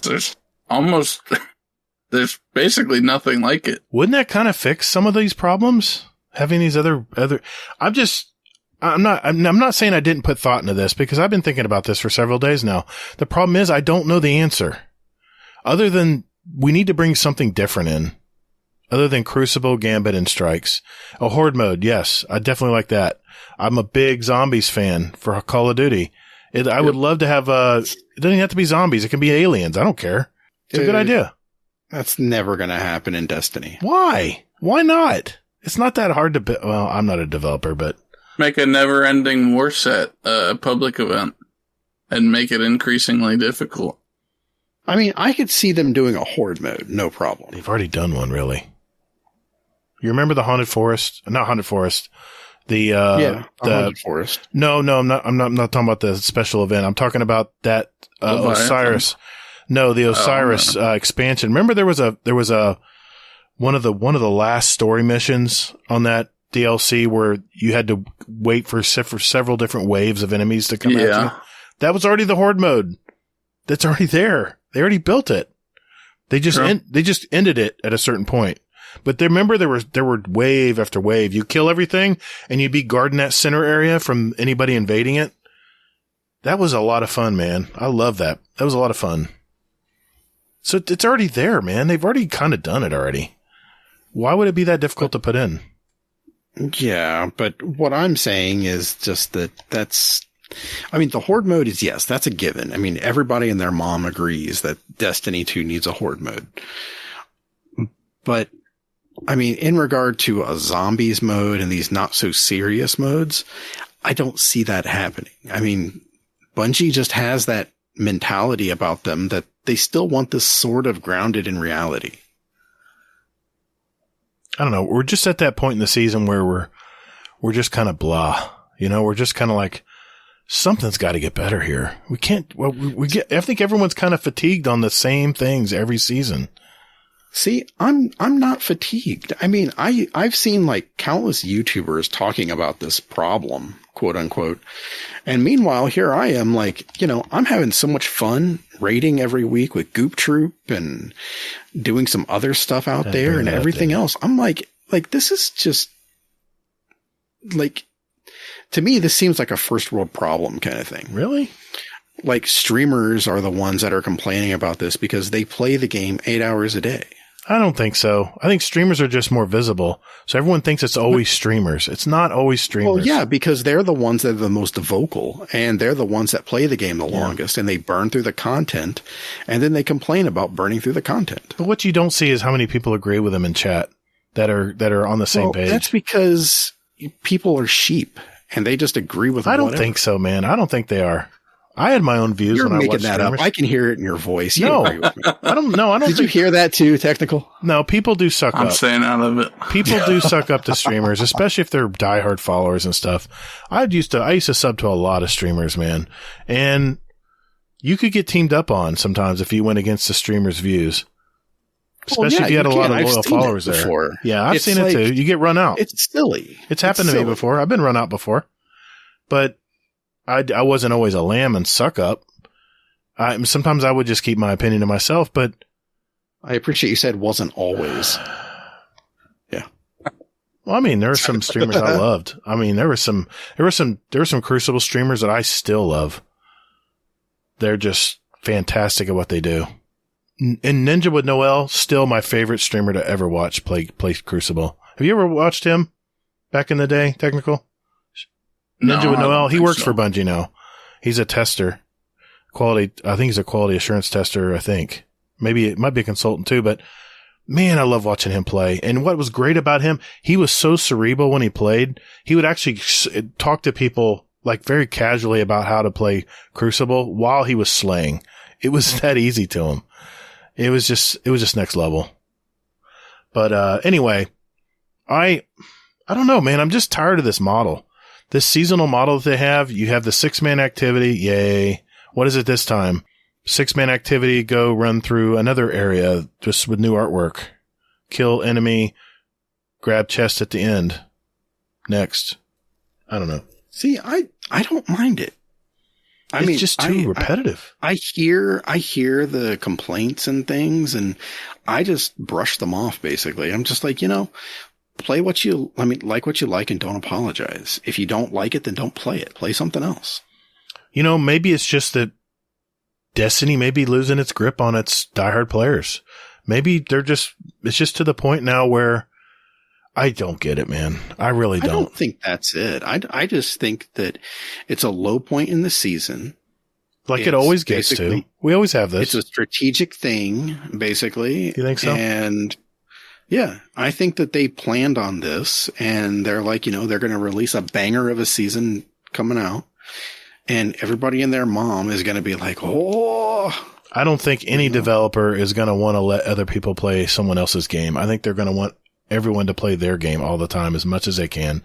I don't think you got to get real, man. That's definitely not the case. I don't think that was their thinking. Devs, come on now.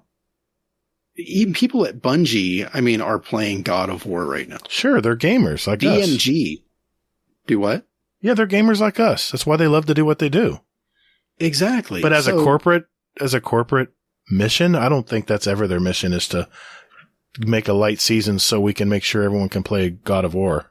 I don't think so. But you have to think about it though, man. They have to, it's all about competing and they all know that, everybody is going to play God of War. Everyone's going to, they're going to lose people for God of War. They're going to lose people for Call of Duty. It's just a given. I haven't played Call of Duty. Okay, but Technical has. I haven't played God of War either. Not yet. I'm tempted, but I haven't played it. But, there's many people in our Discord that are playing it. A lot of people, Gator, you're going to be amazed at this, but a lot of people are actually gaming promiscuous. They play mini games. Never. Yeah, what a concept, never. Right? They'll hear you. Exactly. What my goals are when I log in every day, just about every day playing Destiny, is I think of my weapons I need to get kills on so I can get them fully crafted. That's definitely a carrot for me right now. Second is to get the patterns for weapons that I do want that I don't have yet. And I do whatever. I'm not a fan of that system, but I do what I have to do to get a pattern for the week. And number 3 is moving that bar on the gunsmith. Those are my 3 top priorities when I log into the game every day. And if I'm raiding with a group or if I'm doing a GM with a group, that's just a bonus. That's what's driving me to play the game right now. But there's a lot of people who are not in the same boat as me. And they're really struggling. Because the things that you're talking about doing are, to me, I mean, I yawned and fell asleep while you were talking. Dude, I played Battlefield. I would grab a new gun every week, and I would play the hell out of that gun until all the... Did you play Battlefield 4 or Battlefield 3 Technickal? I never owned them. I played them on other friends' consoles. Battlefield 4 and Battlefield 3 were fantastic games. The progression was so deep. You would get a gun and it would be bare bones. You'd have iron sights and no grip. Recoil was all over the place. The gun was shit. But as soon as you started playing, all of a sudden you'd get you get a pop-up in the window, like you just unlocked so many kills. So now you have a silencer. Now your recoil is going to be a little bit better. You're getting better and better at it. And as you're getting better and better at how the gun works, it's forcing you to learn how to use every gun in the game. And of course the guns are all real in real life. These are real guns. So my goal when I played Battlefield and what drove me to play so long, the games were fun. Yes. The games were like chess matches sometimes. And playing with friends, definitely a bonus. But really what drove me to play Battlefield day in and day out for so long was unlocking all those attachments. I have a video on my YouTube channel about the FLIR scope still and how it took so many kills to unlock it, but I could see I had night vision. I could see if someone threw smoke or someone was in a dark tunnel and I didn't see him, I could shine this thing and they'd light up like a Christmas tree. See, but that's not Destiny though. So it kind of is because it's the same principle. They have 61 guns that you can craft right now, currently, and they're going to bring more, of course. And my first goal is to find the guns that I want to try to use and get good at them. And what are they making you do to unlock the perks that you can craft into the gun? As you know, okay, you can call it a weapon perk or you can call it a weapon attachment. It's the same thing. I'm reducing my recoil. It's either a grip in Call of Duty or it's a perk in Destiny. It's the same thing. The behavior of the gun is getting improved as you rank the gun up and as you learn how to use the gun. It's the same principle. It's just in a different clothing. Okay, whatever. I've lost interest in the conversation. But, I mean, I understand what you're saying. I'm just saying that, okay, so those are the things that are driving you. The things that, I mean, that's not typical for the things that would believe says you drive everybody. I think there's a lot of people who are in my boat that are trying to unlock and rank stuff. I think that there's a lot of people that are out there that are playing other games. And I think that sure enough, next season's going to come out and everybody's going to be back on board the Destiny train. For a certain group, I agree. There are people who play the story. They play the seasonal story and they don't even stick around. They're off to play another game. They'll say, I'll see you next season when the next story comes out. That's all they care about. But yeah. And that's the thing though, is that's perfectly acceptable. That's fine.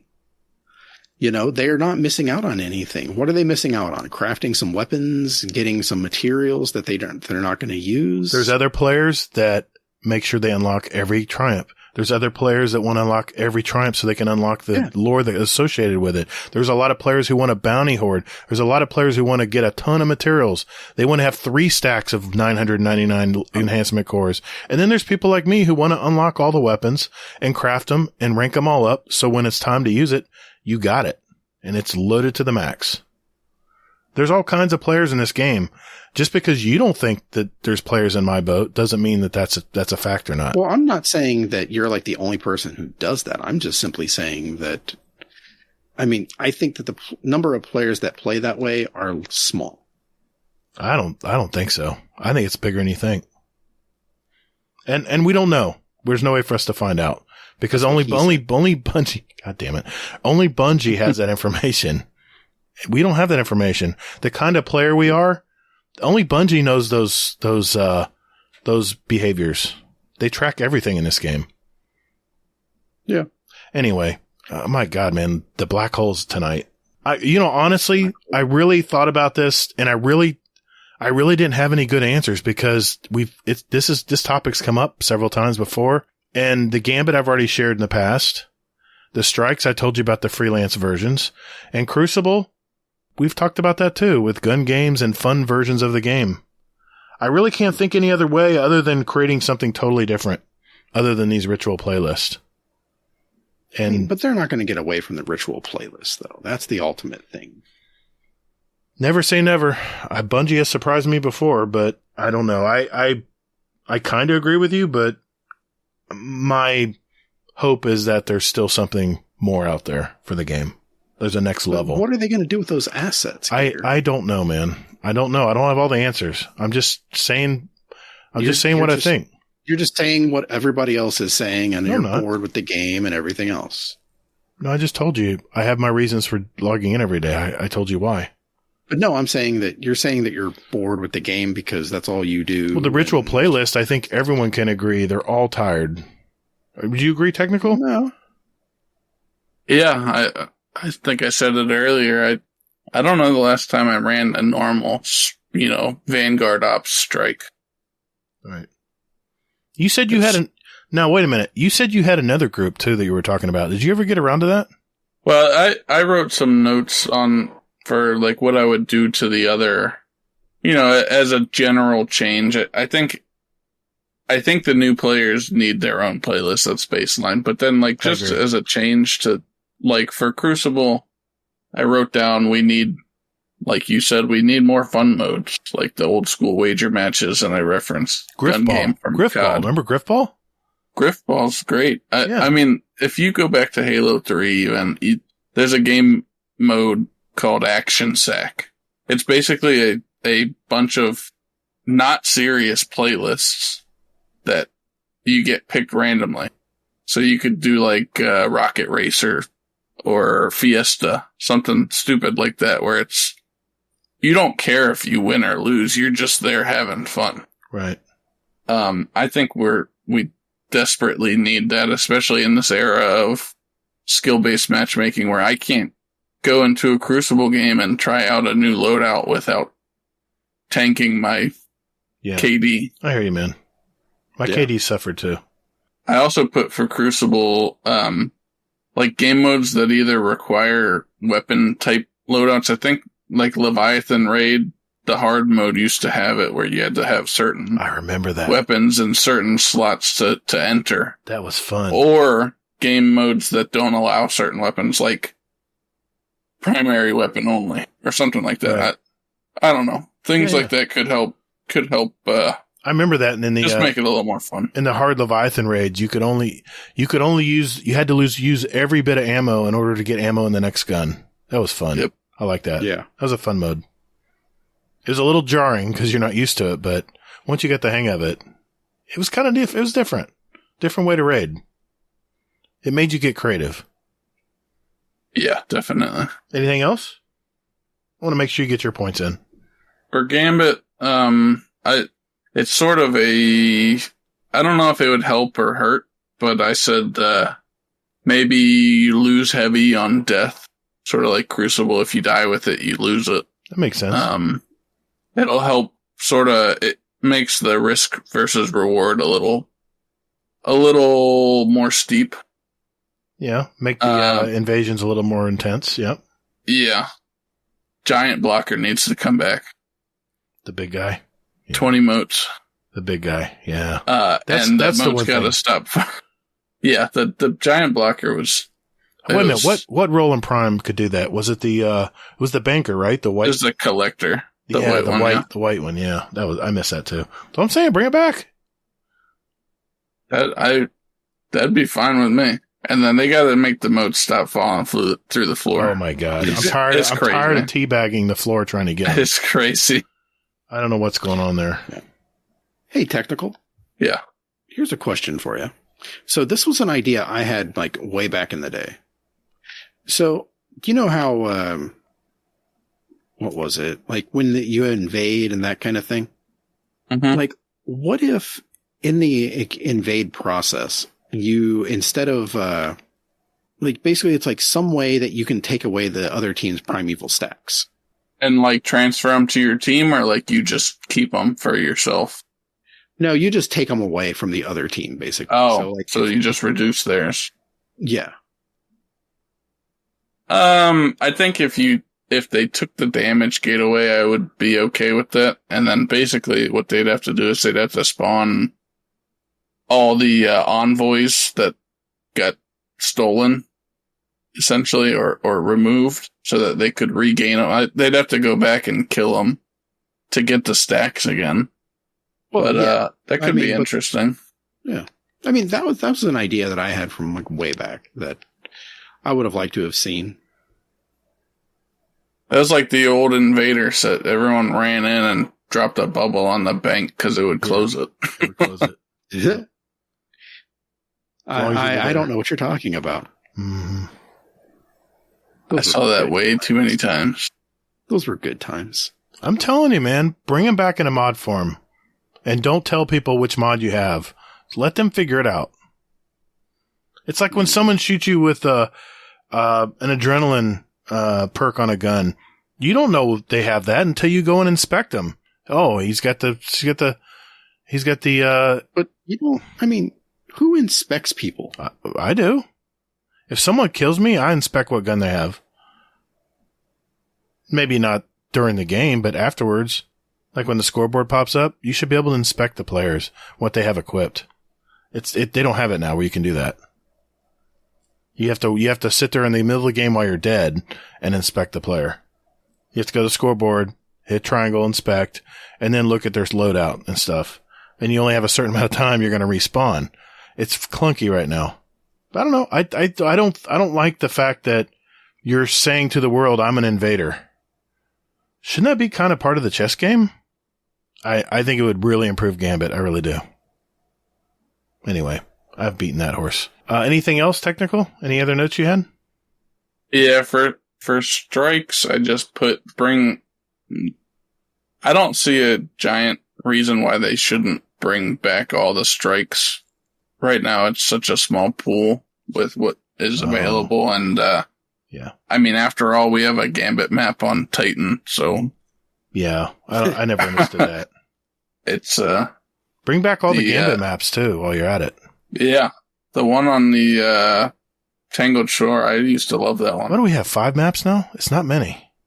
I don't even know if it's that many. It might be 3. Oh god, that's terrible. 3 or 4. Titan, Mars. Yeah. Another reason why Gambit's boring. No, I did want to make sure that Technickal got all his notes. Was there anything else you want to mention, Technickal?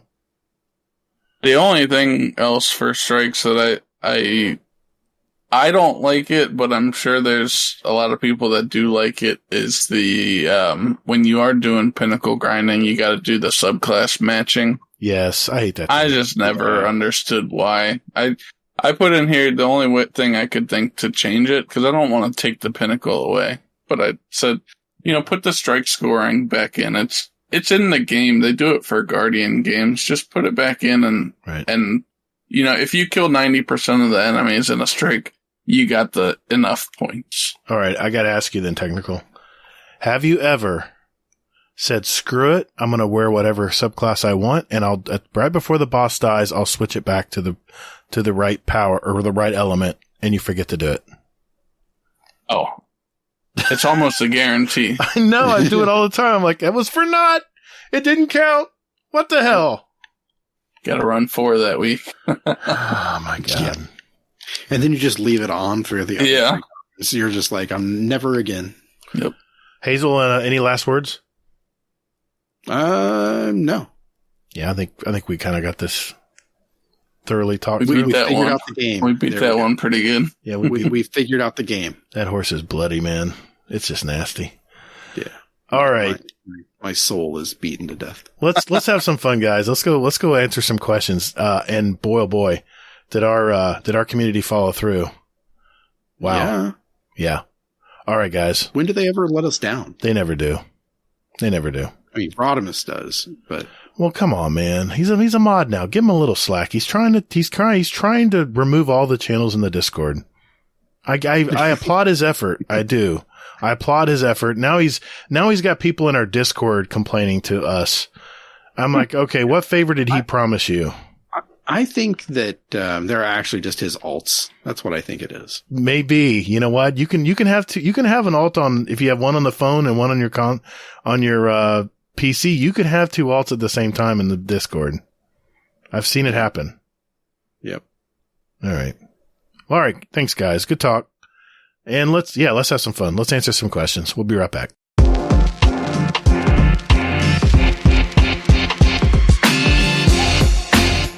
Hey, Guardians. Would you like to send a question for the show to us? There are 4 ways to do it.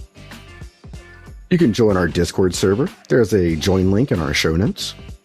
We have some great gamers in there, and you can just lurk and hang out, or jump right in and talk with us.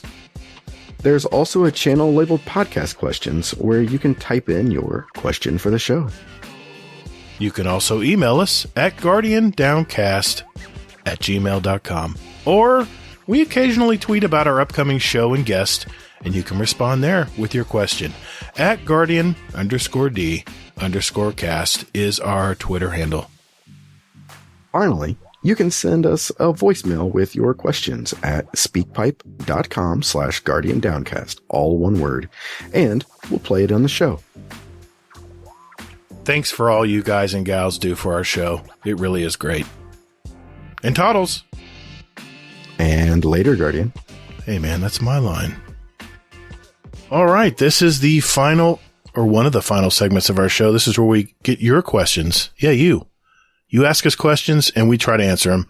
And we do it in the form of questions in our Discord under our podcast questions channel. That one stays, Rodimus.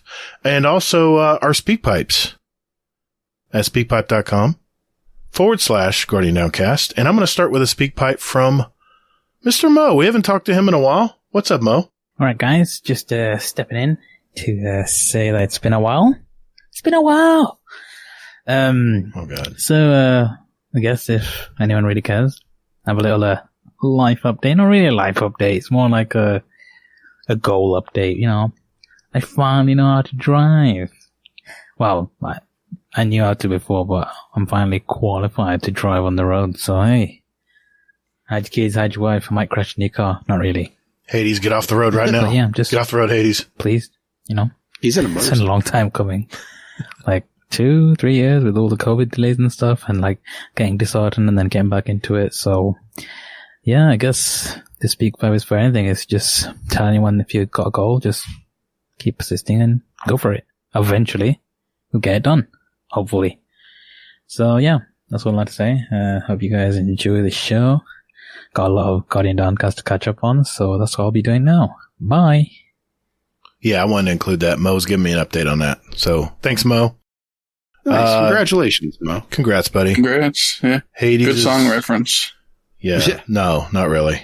And Hades, be careful, man. You hope your mirrors work on your bike, man. Just keep an eye out for him. All right. I kid. All right, Hazel. Let's start with questions in the Discord, man. What do we got? All right. Trying to make sure I hit the ones for tech first. So here we go. Okay. Hades for Technickal asks, do you play in EXO? Cause you should with that name. Oh, yeah. So I have one of each. My Titan's an EXO, my Warlock is Awoken, and my Hunter's Human. That's just how I set it up in D1, and I just transferred them over, so. Yeah, same here. I like them all. Nice. Okay. Thanks, Okay. Hades. All right. A very average D2 player asks, question for Technickal. ToddtheGatr or Hazelnut? One can keep Destiny. The other has to delete it. And no, you can't say both. Harsh. You have to make the choice. The hell? Has anyone ever had a question like that before? I don't know if they have. I think that's a first. I'm getting put on the spot. All right, let's think. It's like a chaotic question. Remember, He's like trying to start fights during the show. remember who's gaming I can't say it, promiscuous. Yeah. And who's not? That would force somebody to be gaming promiscuous. No, I was using the other analogy there. I I know Gator talks about other games. I know you've been playing some Elden Ring, stuff like that. Yeah, I have. I don't know, Hazel, that I've seen you talking about other games that you play. You probably have, and I just miss it. But me. Well, Cyberpunk. I've got Elden Ring also. Don't let him backpedal. Don't let him backpedal. Speak your piece. I'm gonna go with Gator has to delete it because I think you've got other games that you enjoy. Why? Don't make me play Battlefield 2042, man. Come on, man. It's gonna push you towards Call of Duty, right? You might actually. If I had to delete Destiny, that final push you needed. God, come back to Call of Duty after years and years. Man, that's harsh. Damn. That's hilarious. That's all right, average D2 player. Payback's hell. But thanks for your question. Is that what payback is? Oh. I'll talk to him later. Okay, one more. Then we'll go to a speak pipe. Okay, then. Here we go. Okay. Rodimus. Question for Technical. How would you run a podcast question channel if you were in charge? Here we go. Wow. Good thing I'm not in charge because I don't know. Let's think. Good answer. If I had to run a podcast question channel. Shit. There it is. Now you live in welcome to our world, okay?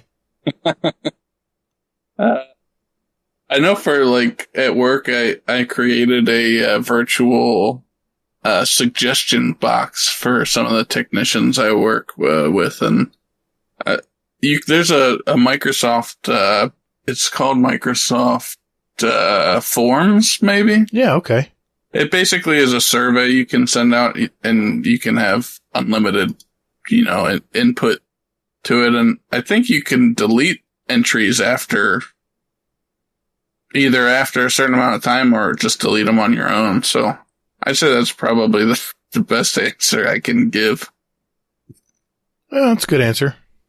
We've been talking about maybe a doc, some kind of doc.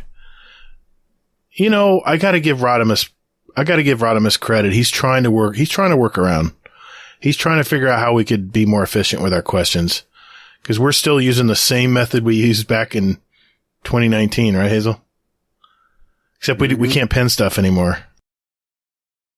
Yeah, we haven't been able to pen anything for months. I tried to pen something one time and I got my wrist slapped. So, yeah. because you're penning shit out of order.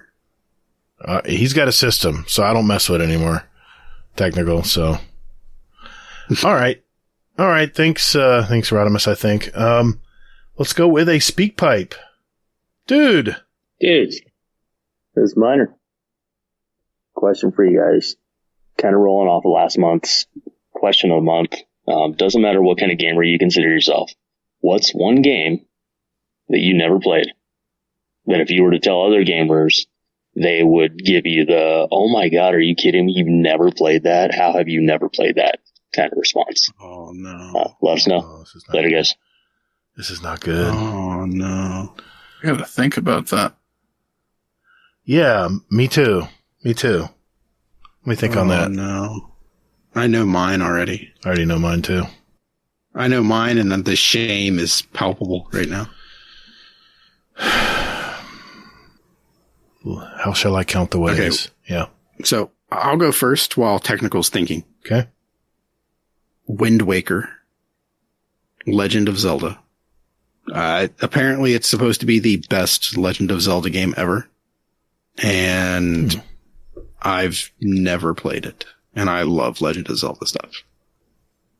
Shit, I thought I had an answer, but I never played Wind Waker either, but I don't know that the Nintendo community is not running around with burning torches and pitchforks, so I don't know that you'd get a ton of backlash for that. But because they're all 10. I wasn't gonna say it. Okay. Ouch! That was. I'll edit that out. Don't worry about it. Oh shit! My turn. I own a game. I've had it quite a while. I got it on sale, and I've never played it. I've never played the Witcher games. I know. I haven't either. Nips is rolling around right now, punching something. Or he's probably He just looked at the what's that meme? His headphones and just shook his head. Like, what's that meme? You look to the floor and just shake your head. Wow. Yeah. I've got Witcher 3 on my PC, but I have yet to play it. It looks fun. The title screen was really nice. Easy. Anyway. Okay. Thanks, Miner. wow. Appreciate the question. All right. Let's roll on back to the Discord, Hazel. Okay. Fucking Rodimus. Here we go. Okay. What is Rodimus Here we doing? go. Okay. Monkey, King of the Bullies, for Technickal.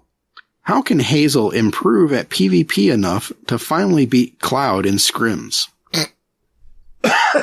I saw that one and had to laugh. The one thing that you have to remember when you're going up against Cloud is it's a mind game. She's gonna talk shit. She's gonna try to get you down. You gotta reinforce your skull. Don't let that get to you. Monkey's been training her well, man. It's like 90% mind games with her and that glaive. God, that glaive. She's gotten me quite a few times with it. Damn Monkey. I swear. Yep. It's like a disease. Glaives or Monkey in general? No, glaives. Only Monkey uses a glaive in the Crucible, at least as far as I know. But now he's got Princess using it. Yeah, she's been using it. Wow. Yeah. She's halfway decent too. Well, I'm playing Iron Banner with her on Tuesday. She signed up, so we'll see. I'll see that skill. Calling you out, Princess. I'm sorry, Priceless. I want to see it. I want to see the kill numbers. Okay. Yeah, I think Technickal answered that pretty well, yeah. Yeah, I feel perfectly fine. Brittany asks, which is your favorite Discord channel, Technickal? Oh man, I gotta go with the Patreon members channel. That channel is crazy. Anyone who's not in there is really missing out. I'll send one of you guys my invoice after the show. I'll Venmo you later, man. All right, cool. Yeah. And Gator will have to pay you anyway for the feet pics you send. No, I use Zelle for that. It's a private account. Ah. I mean, what are you talking about? What are you talking about, man? And for the record, it's women's feet, okay? Hawkslayer.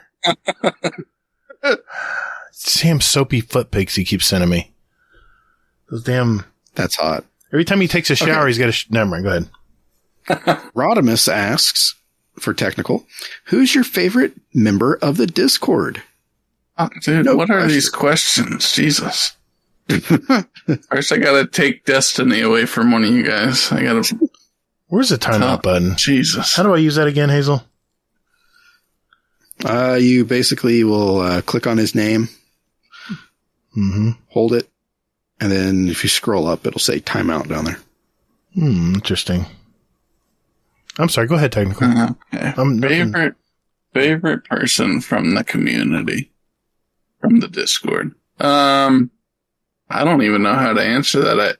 I do appreciate that Rodimus is sort of the harbinger of chaos. It's either chaos or order. I don't know, because he wants less channels, but he is quite chaotic. So yeah, he's kind of playing both sides of that fence. 60 seconds? I could do it, right? Is he in the middle of a game? Oh, is he in a chat? Is he in a chat? I don't see him in That'd be even better. Dude, it's done. Funny. It's done. All right, I'm sorry. Go ahead. I'm going to add him just so we can look at it. I'll add him to the... Yeah, I don't know.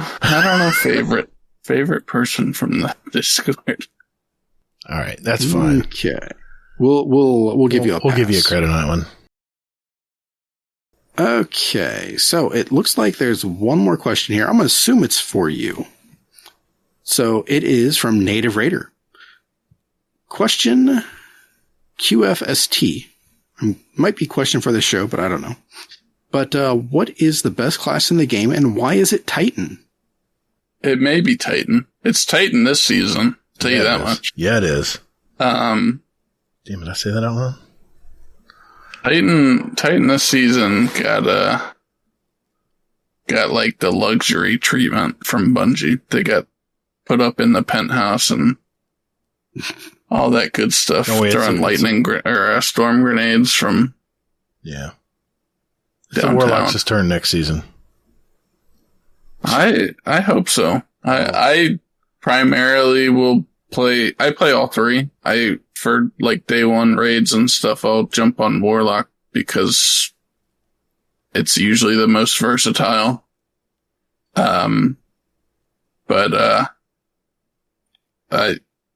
It just comes and goes with the seasons. Like with Void, I would say Warlock probably had it. With Solar, it was sort of a toss-up between Warlock and Hunter for me. And then this season, definitely Titan. Oh, man. Solar was Titan, like all the way. You didn't play Warlock. I didn't. Yeah, got fusion grenades. Shoot fire from my fingers and just melt everything. The Hammer Man? Yeah, Hammer's nice. Oh, you're talking like a Syntheseps bonk build or something? Yeah. Yeah, that was pretty busted. Nice. Okay. Yeah, it's like he lost his puppy last week. He should have heard it, man. He was so... I've never seen someone so distraught over a twab. Okay. Yeah. Season of the Warlock. That's what I'm calling it. Mm-hmm. All right, I got one here from Moose. We'll see what's up with him. Howdy, y'all. It's your favorite cold weather cowboy, Moose here, back with another question for you. So, this is inspired recently by some conversation I saw happening in the Discord. If you could have one replica weapon from Destiny, what would it be and why? Personally, I would go with either the Ace of Spades, Last Word, or the Perfect Paradox shotgun as a replica for my own room. Have a good one. Deuces. Good question. What do you think, Technical? Replica weapon. I actually have so there's a convention in DC this summer. It's called Awesome Con. And me and my fiance went, and they had replica foam. It was foam replicas, so it's sort of cheap, but they look realistic.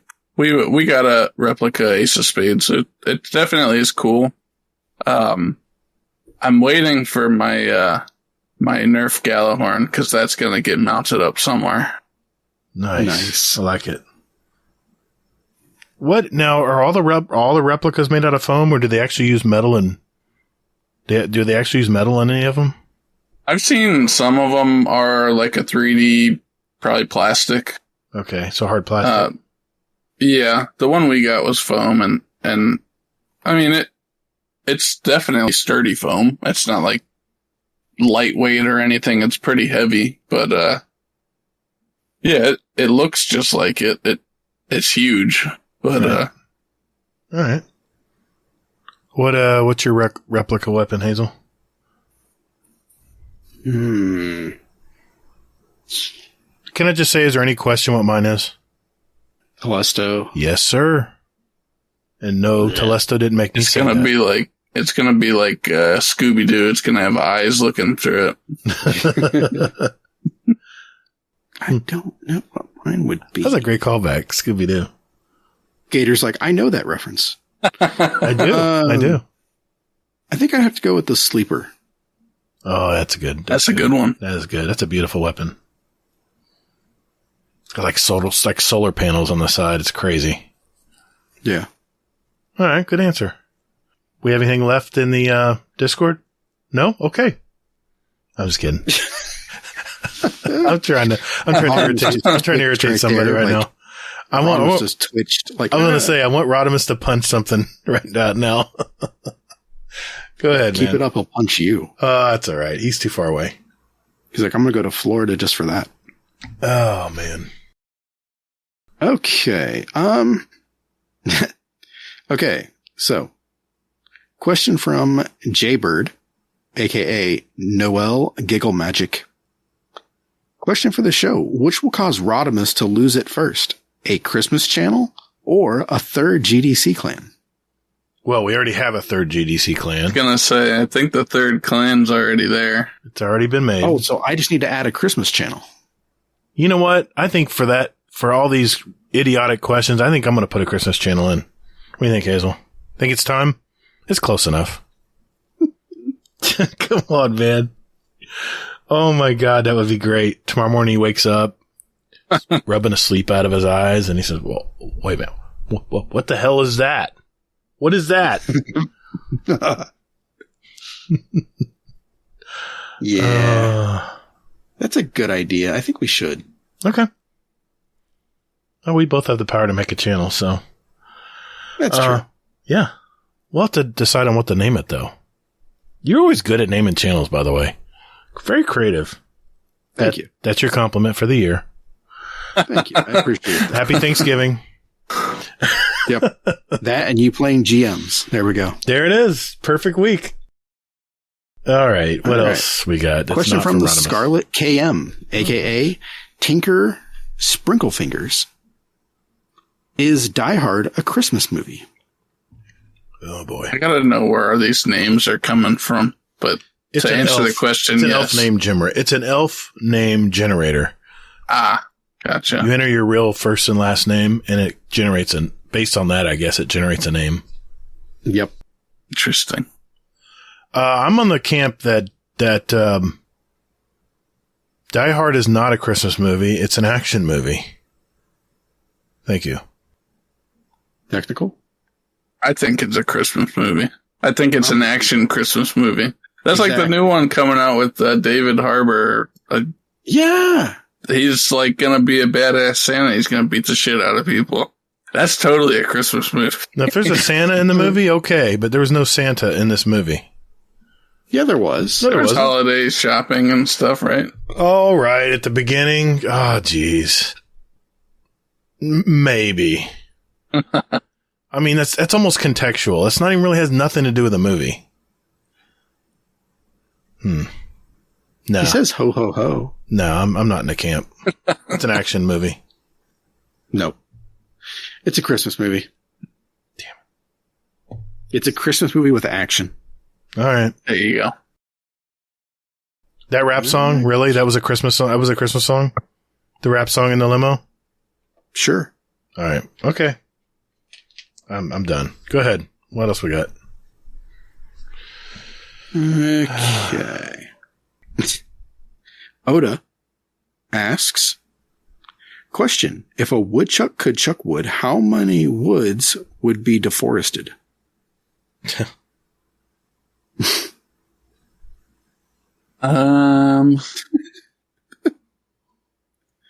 Many. I don't know. I'm going to go with Technical's answer on that one. Yep, same. Oh, hazelnut. I have to ask this so it didn't get deleted. I had to add a question mark to it. Can I just say that I love you all, I love that you all come out with questions. Can I say that? Yeah, you did. You just did. Yeah. Awesome. Great. Look at that. Rodimus, suck it. Oh, wait, was he trying to boot your question? Said it wasn't a question? Yeah, so I had to go in and add a question mark. Oh, that sounds like Rodimus. Let me time him out another 60 seconds? I can do it. No, that'd be abuse of power. Never mind. I wouldn't want to do that. I'll allow it. I'm just kidding. All right. I got a speak pipe. Let's do a speak pipe. Let's go with Nitro TJ. Hey guys, Nitro TJ here. And I swear one of these days, I'm going to be able to record something without having to restart it. But, in the spirit of Halloween, do you guys believe in the supernatural? And I'm not talking just ghosts, because everybody knows ghosts are real. Do you guys believe in the supernatural as in monsters? Like, maybe not vampires, so to speak, but like a werewolf or a wendigo or a wraith. Sorry, not a wraith, a wraith. But, yeah, And why? If you do believe, why? And if you don't believe, why? I'm curious. I'll see you guys next week.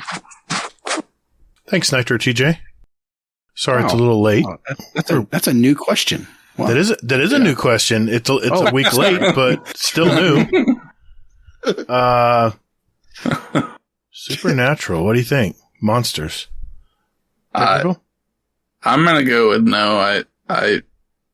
Well, there's so much technology in the world. Everyone's got a phone that can record. Everyone's got a Ring cam on their front door at this point. If there's something out there, we would have already seen it and had concrete evidence. It's the same thing with aliens. If they were out there and they visited, so to say, we would have seen it. Now, the alien stuff, that one is a different topic, but monsters, I don't think so. What do you think, Hazel? I think sure. I mean, I just think there's like so much stuff out there, and I mean, we can't know it all. So, and besides, I mean, what else is the possible explanation for Florida? Point. Okay. I'm going to have to take Technickal side here because now comes to UFOs and extraterrestrial, I'm in the same camp as Technickal. I have a different answer for that, but monsters, I mean, since the 70s, they're still trying to look for Bigfoot, I think. I mean, I remember I was fascinated with the Loch Ness Monster and Bigfoot when I was a kid, and I still haven't seen evidence of Bigfoot or the Loch Ness Monster yet. So I'm going to say no. Now, if I'm not here tomorrow, Hazel, we'll know why. Because I'll be attacked I'll be attacked by a werewolf or something. I don't know. I'll have to go to sleep with an eye open. Okay. I'm looking at the clock here. What do we got in questions still?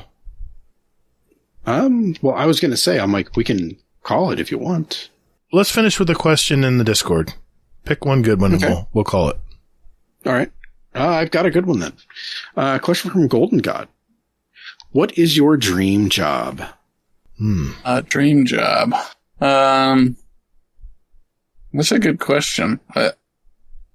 I would probably have to say like QA for a video game company. You know, try to break stuff and get to play games at the same time. It's sort of a mix of the two things I love.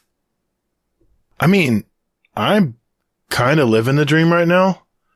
I've always wanted to be self-employed. Check. I love nature and the natural world and stuff. And even though I'm in the extermination business, doesn't mean I'm going out and killing everything in the world. I'm protecting property that is man-made and not natural, but at the same time protecting the natural world by doing it responsibly. So I love my job, and I'll put in some days and not even realize how much time I've worked and not feel I really actually worked. So I'm very thankful. I love what I'm doing right now.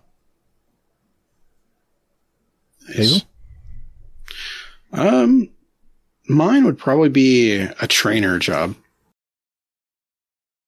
Like training people on how to do things and walking them through everything and that kind of thing.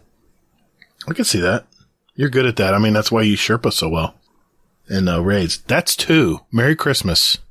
I'll say I'm using them early. You're overflowing into 2023 right now. I'm using them early. Damn. What way? Slap myself. What the hell's going on with me tonight? I got too much wine. His heart grew 3 sizes. I think I had too much wine tonight at dinner. Okay. Well, hey, everyone. Thanks for your questions. Really good questions. You guys always come through. And if we didn't get to your question, we'll do better next time. Elmer Fudd, take it away, sir. Guardian Downcast. Guardian Downcast. Yeah. Guardian Downcast. This is an intro. Guardian Downcast. Guardian. Not copyright. Guardian Downcast. Thank you, Mr. Fudd. This is the final segment of our show, This is where we pick our song for our award-winning Guardian Downcast show playlist. It's just a little sample of what the two of us and Technickal here like to listen to. And we invite you to listen to it as well. Just search for Guardian Downcast show playlist on Spotify and now on Apple Music. I'll post the links in our show description if you want to click and follow along and see what we've been picking. We now have 1,064 songs representing all of us and all of our past guests along the way, ever since we started the show in July of 2019. So with that in mind, Technickal, what'd you pick for tonight, man, and why? So I picked the song After Dark by Mr. Kitty. It's a synthwave sort of song. I found it not too long ago, and I basically have had it in my rotation of music ever since. It's really just sort of a relaxing, low-key song that helps me focus when I'm either at work or playing games. So that's why I like that song. Yeah, you had me at synthwave. I listened to the whole album. It was fantastic. Yeah. In 2014. It was a great song, too. Good ad, man. It kind of reminded me of Ghost a little bit, because they're kind of like a little based around religion and non-religion, if you know what I mean. So yeah. I kind of digged it. I like that. I like their songs. Really cool songs. Thanks, man. Yeah. Yep. Hazel, what'd you pick this week, man? Okay. I added Until I Found You by Steven Sanchez. Now, for anybody who doesn't know, this sounds like it was plucked from like the 1950s. It sounds dated and everything, but it's just something about it. It just strikes a chord with me, and it puts a smile on my face, and it just sounds like one of the crooners, for you, Gator. Oh boy. Okay. It's Chris Isaac? Like music? You say crooners? No. No? Okay. No, like... Further back? Yeah. Oh, man. All right, cool. I'll listen to it. All right, good deal. All right, I chose a band tonight. They've had 3 names. They're an alternative metal band. They began in 79, so they're old, like me. Their first band name was called The Edge. Then they renamed their band to Sneak Preview before finally settling on their final name, which is from 1985 and on today. It's a Springfield, Missouri band, and it's one of the only bands that has all of its members intact for over 3 decades now. It's a pretty amazing feat, actually. They have an underground reputation of being the musician's musician, and they were very instrumental in the early development of progressive metal. And, I like my prog. So I chose the song today. It's from their 1990 album, Faith, Hope, Love. It's called It's Love, and the current band's name is King's X. Good song. All right. We have some announcements before we go. Hazel, anything you have on your end for this week? I'm going to be posting a scrim for the weekend, probably in about 2 weeks. It'll be on a Saturday, I believe. Good. I'll make this one. You better. I had bowling. I had no choice. And then, let me see here. I'll also be setting up a raid. Probably, maybe on Sunday, possibly. I don't know. We're due for a clan raid, man. Or a community raid, even. What are you talking about? We've been doing that. Well, with the Patreon community, but I want to do one with the community. They're in the clan, too. Well, that's true. That's true. Yeah, okay. But, no, I understand completely. Yeah. All right, cool. Anything else? Not that I know of. Okay. We have our question of the month for November, and it is by Moose, captain of Laser Blazers. He says, I have a suggestion for the next question of the month. If you had a piece of armor or weapon themed around you or your guardian, what would the flavor text be? I'm curious to see what people say here. We need all of your answers by Wednesday, November 30th. And on episode 176, Hazel and I will play the answers from the Speak Pipes and include the answers from our Discord as well. You can send us a voicemail, like I said, speakpipe.com/Guardian Downcast, or enter your answers in our question of the month channel in our Discord. It reminds me, I need to update that question. I'll have links to our Discord and SpeakPipe in our show description right down there in your show notes.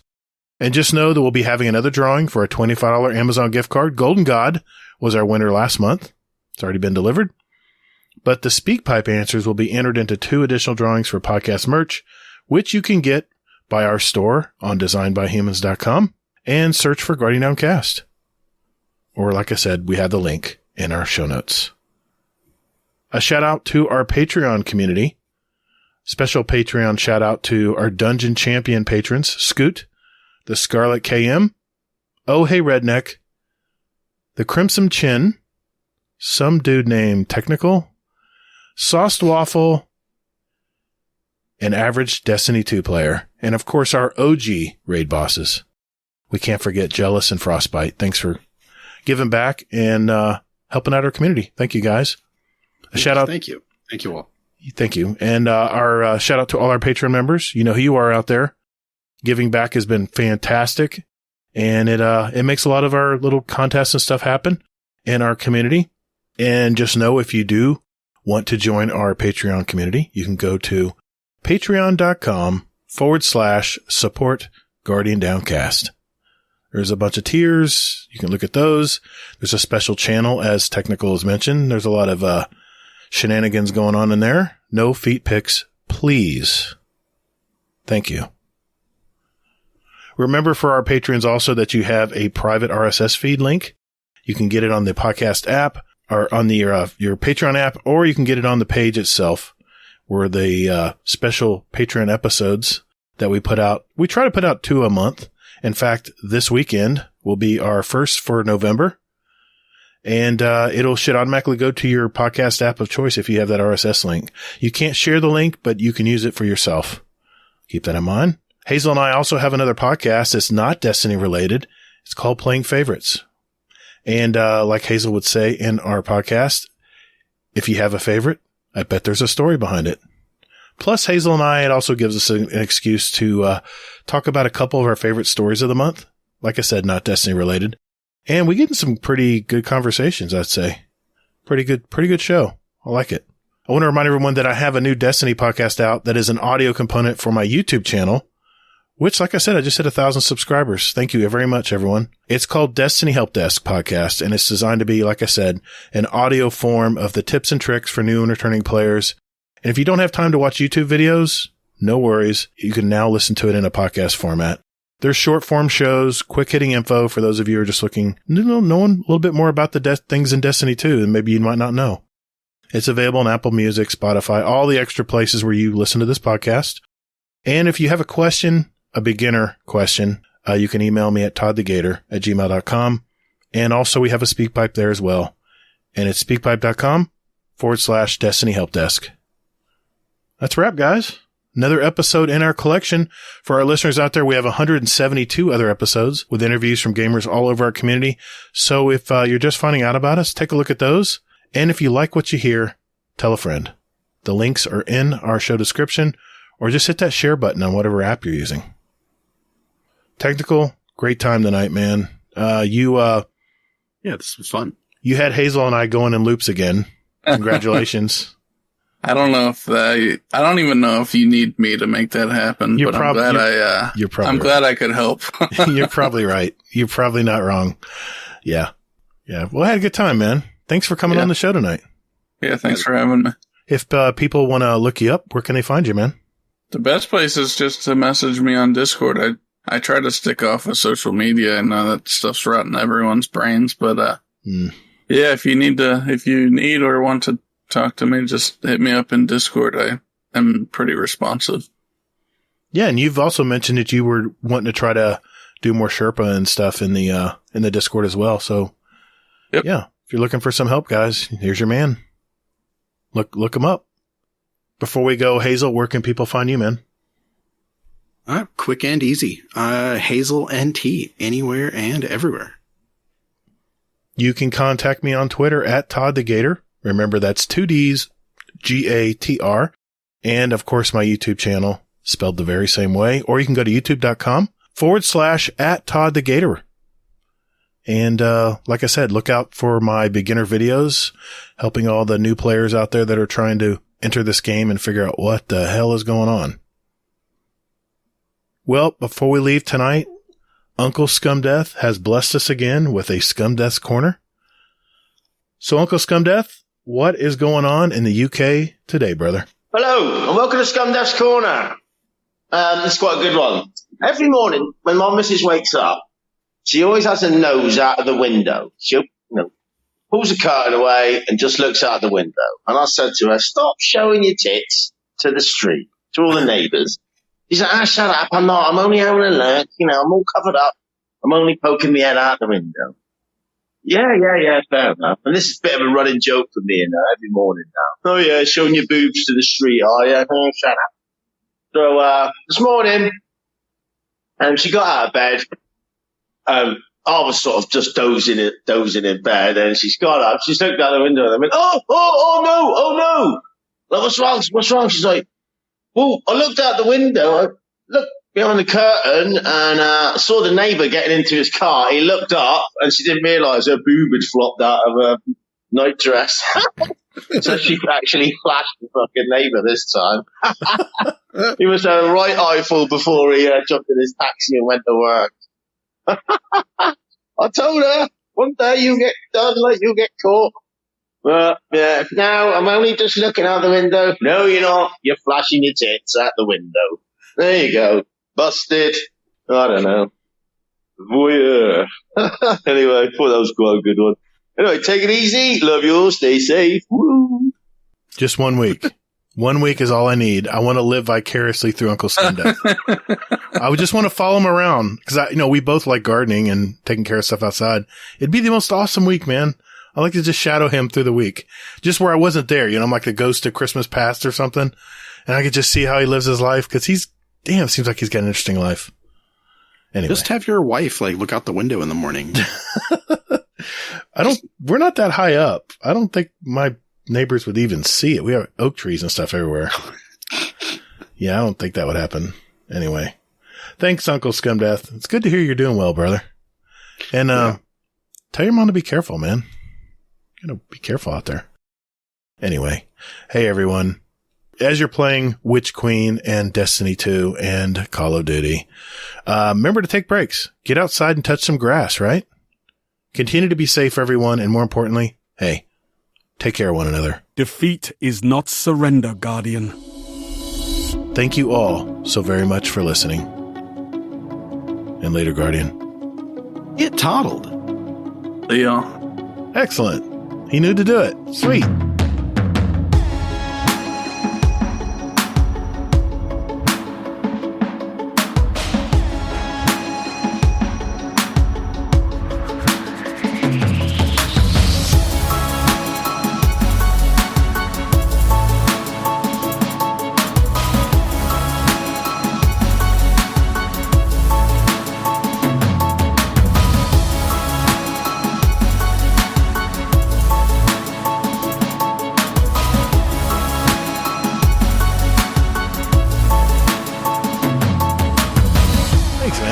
Show. I've listened to enough. Yeah, I was going to say. Well, that's a test. That's a test because we'll be very quiet. And we'll see if anyone says anything. Yeah, good deal, man. That's a great show. You'd be surprised how many times people are like super quiet and Gator's like, say something. Come on, say something. I'll stitch it in later. Just say something. Oh, okay. Bye, everyone. Okay. Oh my God. Yeah, I'm going to go watch Peripheral. The latest episode's out. I'm going to do it before I go to bed. I need to go back to that. I haven't. Oh, did you know The Crown's out too? It's really good. I don't care about that. What? Technical, you watched The Crown, right? I don't even know what that is. Oh my God. I'm looking away. Oh my God. It's just the best. We're not middle-aged divorcees. Whatever, man. It won frickin' Grammys. Or no, it didn't. It won Grammys? No, it won, from one of those shows you'd tell nobody watches. It won Emmys, man. Apparently, yeah, the Grammys. It won tons of Emmys. They're branching out and giving out music, movie and TV show awards. Now, what's that other show that the stuffy people, the old people, watch? Downton Abbey? Yeah. My parents watch that. I have no interest in that show at all. Yeah, but I'm telling you, The Crown is really good. It's really good. Anyway, I'm going to watch Peripheral. Maybe The Crown.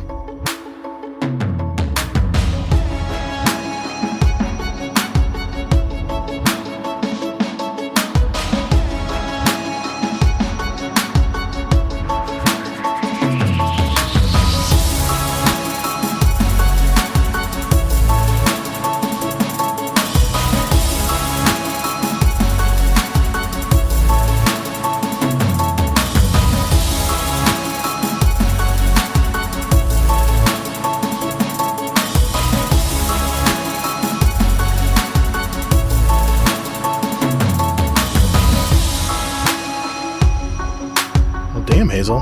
That 12 was short, man. Shorter than I expected. It's like a speed run. Yeah, that's what she said. Oh. That's what Gator's wife said. Yeah, there we go. All right, there we go.